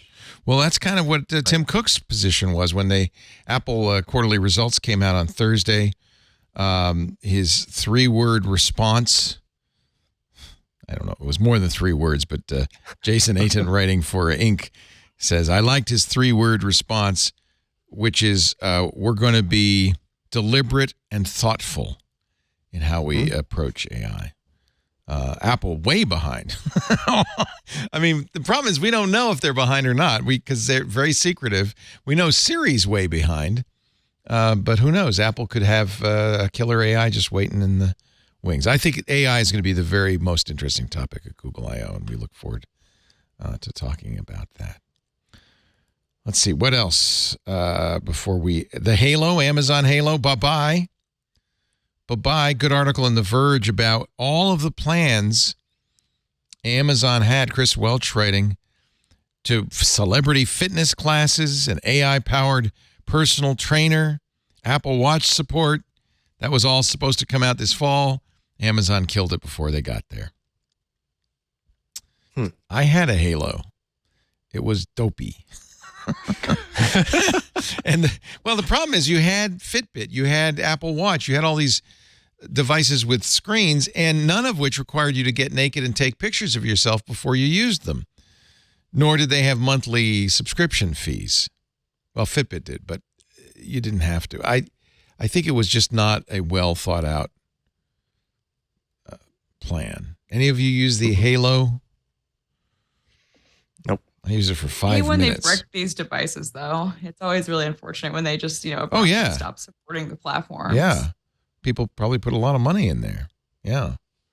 I do use your last sponsor. You use ExpressVPN. Got to use a VPN, right? For years. Yep.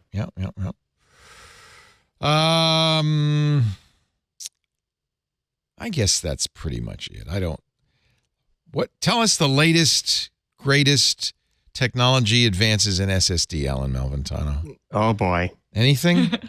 You're just lining me up to really seem biased for my own. Go ahead. Is it let me guess. Is it coming to us from Solidigm Synergy 2.0?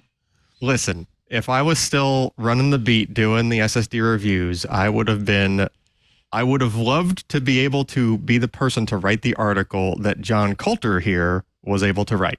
In Tweaktown. Right. So why does software matter with an SSD? Well, as it turns out, if you start really digging into performance of SSDs for various tasks, and you start doing really detailed analysis and tracing and seeing, okay, is there any low-hanging fruit left that we can squeeze out of the system and make this thing quicker, that is not necessarily all about, oh, we have to do Gen 5 PCI, we have to do this, we have to throw all of this hardware at it. Is it possible to squeeze some extra performance out from some optimizations elsewhere in the stack? And as we have discovered, the answer to that is yes. Oh. And that is in the form of a driver, which we now make and is a part of the Synergy 2.0 software that we just happened to launch last Wednesday. So when you get Windows, you get a standard Microsoft NVMe driver.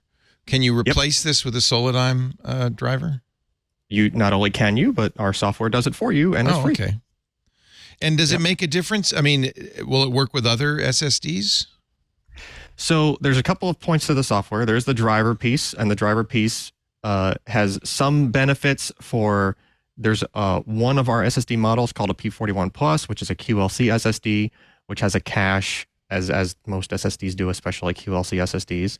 And our driver, in that case, helps that product be smarter about how it uses the cache. So it's able to do things that a normal SSD can't do, because normal SSDs have no idea what's running on Windows, right? So the driver is the thing that can sort of link those two halves together a little bit more. So you'll better. get more benefit in Windows than you would, say, in Linux or Mac OS. Absolutely more benefit in Windows. We have to focus on Windows. That's where everybody knows that's where the bulk of everybody is. Yeah. And our driver guys are working as hard as they can just to get to accomplish what they've accomplished so far. So unfortunately, we can't make it, work everywhere. We had to focus on the biggest fish now, and that is Windows. There's also some other pieces in the driver that are things that you wouldn't actually get a benefit from so much on the Linux side, because they're things that the Windows driver Microsoft isn't going to sit there and endlessly optimize their driver. They're just going to do what they need to do to make it work. We had the extra cycles to burn on making it better and more optimized. So we did a bunch of optimization on along those avenues and found some low-hanging fruit, and we're able to get some extra gains there as well. So gamers and other PC master race people have probably long been aware that you can tweak your SSDs to get better performance. Samsung offered software to do that for a while, the Magician. TweakTown's conclusion is this is the successor, Synergy 2.0.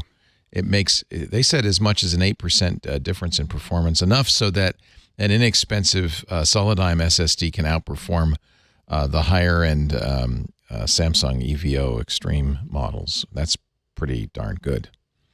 Yeah, it's actually, I was pleasantly surprised. Remember, I usually tend to look at these things objectively, even if I happen to work at the company, right? And part of my job at the company is to make sure that we're testing the things correctly, things like that, right? And when I came on board and started testing these new drivers, even I was kind of like, wow. Okay. How much? I'm excited. How much does it cost? How much does the driver cost? Nothing. Oh. Well, how much would you pay? The driver is one piece. There's also a Synergy UI that's also a part of the package, and that gives you your typical toolbox type functionality that you would have seen and with other competing things over the years, right? Every SSD maker tends to have their own little software package you can install to do various things like secure erase and other your other utility type functions for storage in general, right? We're doing our best to be more open about that as well. So while the driver is the thing that's really just attached to benefit our hardware, the UI and then the toolkit type software that we are providing, we try to make it as open as we can. So for example, to secure erase an SSD, we are opening up secure erase. Most companies only make it work with their own product. We're making it follow the standard NVMe secure erase type operations. So as long as, even if it's our competitor's SSD, we don't care. As long as it conforms to the standard way to secure erase an SSD, our software will let the user do it, right? Nice. We're not trying to lock everybody into a walled garden. We really want our software to be like a Swiss Army knife for doing SSD type things. For a long time, I always recommend Intel SSDs. Probably because you told me they were the best. This is before you even worked for Intel, and the software and the firmware was the best. This is essentially Intel's former SSD division, which they spun off.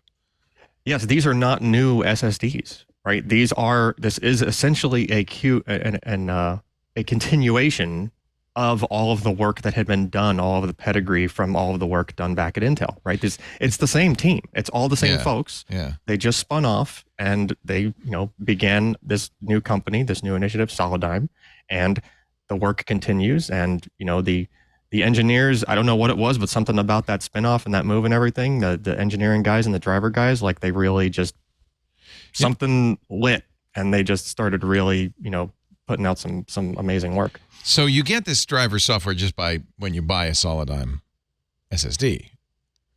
I mean, it's not in the box. It's just there's a link. Oh, you link download to the website. it. Okay. Go to the website, download it. So if you're using a Solidigm SSD on Windows, you should probably get this software because it'll make a difference.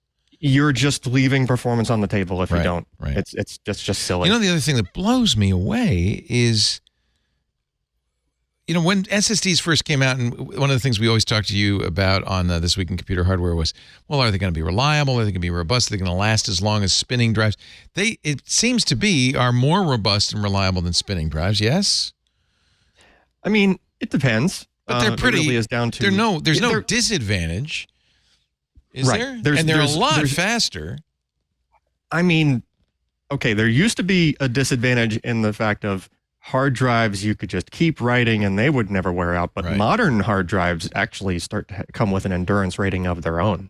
Right. As far as how many petabytes you can pass through the heads in the disk. So that thing that used to be a differentiating factor is kind of no more at this point. So they're even more on a level playing field. And the price per gigabyte used to be ridiculous for SSDs.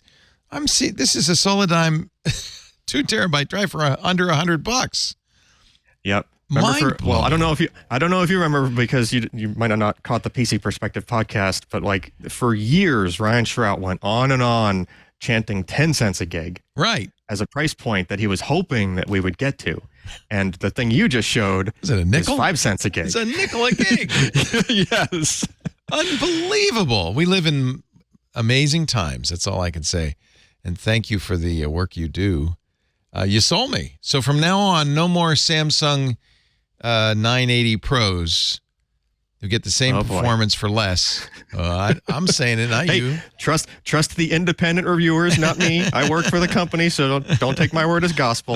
Take the press guy's word. Yeah, well, that's what the tweak guy said, so I believe him. Yeah, I mean, I'm happy to I like that I'm working here. Yes, it sucks that I no longer work in the press and no longer get to play in that battlefield, but this makes up for it. Knowing that I'm working on stuff that really is doing good, right? Nice new review. John Coulter just came out a couple of days ago at tweaktown.com. Get the new Solidigm Synergy 2.0 SSD software when you get your SSD from Solidigm. Thank you, Alan. It's great to see you. Someday I just want you to do a tour of all the stuff on your bookshelves behind you. Oh, we don't have that kind of time. It's crazy. What's going on back there? There's a lot there. Yeah. Well, I need to prune. It keeps growing. May the 4th be with you, and may the Sith be with you as well. Those are mostly the influence of my lovely wife, who likes the Star Wars Lego stuff. Oh, okay. She's the geek, huh? Yep. Great to see you. Thank you so much for being here. From joining us from the wonderful Semaphore, and I am not blowing smoke when I say how much I love Semaphore. I think you guys I think that this has turned out to be a wonderful publication, especially because of the international coverage. And of course, the stellar technology coverage from Louise Matsakis, Reed Albergati, and the team. You're doing I love it. I love it. Thanks, Leo. I really appreciate your support. Yeah. Anything you want to plug? You've got the newsletter. Subscribe to the Semaphore Tech newsletter for sure. Just the newsletter, yeah. Please sign up. That's the best way to get our coverage. We try and have, a scoop in each edition, and that's the first place you'll be able to read it. When are you going to start doing YouTube videos? I know they've got some YouTube video. Are you going to do the Semaphore YouTube videos? Yeah, for sure. Yeah, our video team is amazing. We're on all the platforms. We're on TikTok. We're on YouTube. Oh, good. Cool. Yeah, it's going well. Nice. So great to see you. Thank you, Louise. Appreciate Thanks, Leo. it. At Matsakis, L Matsakis on Twitter. Okay, fine. You notice we didn't mention Elon or Twitter once on this show. I'm listening to you, folks. I hate it when we do that. Thank you, Louise. And thank you so much. It's great to have you back on, Yanko. I hope you won't be a stranger. I like I said, we quote you all the time. We should get you on the show too. Sure, anytime. Yanko's new newsletter, which I just subscribed to, is Low Pass at lowpass.cc. And you cover the confluence of technology and media. Is that a good way to put it? Technology, media, entertainment, and smart speakers, smart TVs, AR, VR, all the fun stuff. Oh, I should have asked you about smart speakers. Are we gonna get ChatGPT built into smart speakers soon? Oh boy. That is a good question. Hey, let me tell you what I know about that. Have you? Just what you need. A smart speaker mansplaining stuff to you. That's great. That's great. This AI model has been trained on the microphone that nobody knew was on. At least it can do it in Tom Waits' voice. I am a subscriber. Thank you, Yanko. Appreciate your being here. Lowpass.cc. There is a free tier, by the way. You can get that newsletter every single day if you want, or every Thursday, I should say, if you want. Every Thursday, yeah. Yeah. Thank you all for joining us. We do This Week in Tech every Sunday right after Ask the Tech Guys. We start around 2 p.m. Pacific, 5 p.m. Eastern, 2100 UTC. There's a live. You don't have to watch it live, by the way. I think people think I'm saying you got to watch it live. You don't. In fact, most people don't. But if you wanted to watch it live of a Sunday afternoon, you're not busy doing anything else, go to live.twit.tv. You could chat with us live as you're watching. We have an IRC open to all, irc.twit.tv. You don't even need an IRC client, just use your web browser, irc.twit.tv. Of course, our Club Twit members get their very own Cool Kids channel in our Discord, which is a lot of fun. They're already voting on the show tile. We didn't mention Elon once. There's a AI Leo in our Discord. You can talk to. Yeah, I know, and he's smarter than I am. He's, or did you take AI Leo out? Where'd he go? He's gone. No. Oh, I don't know. He's in there somewhere because I know he's working. Man, how many channels are in that? There's a lot of channels. It's a whole community. It's just what you were talking about, Louise. It's kind of a closed community where you can trust what you read there because it's good people in there. After the fact, we do have on-demand versions of the show ad-supported at twit.tv. When you're at the Twit This Week in Tech page, you'll see a link to the YouTube channel.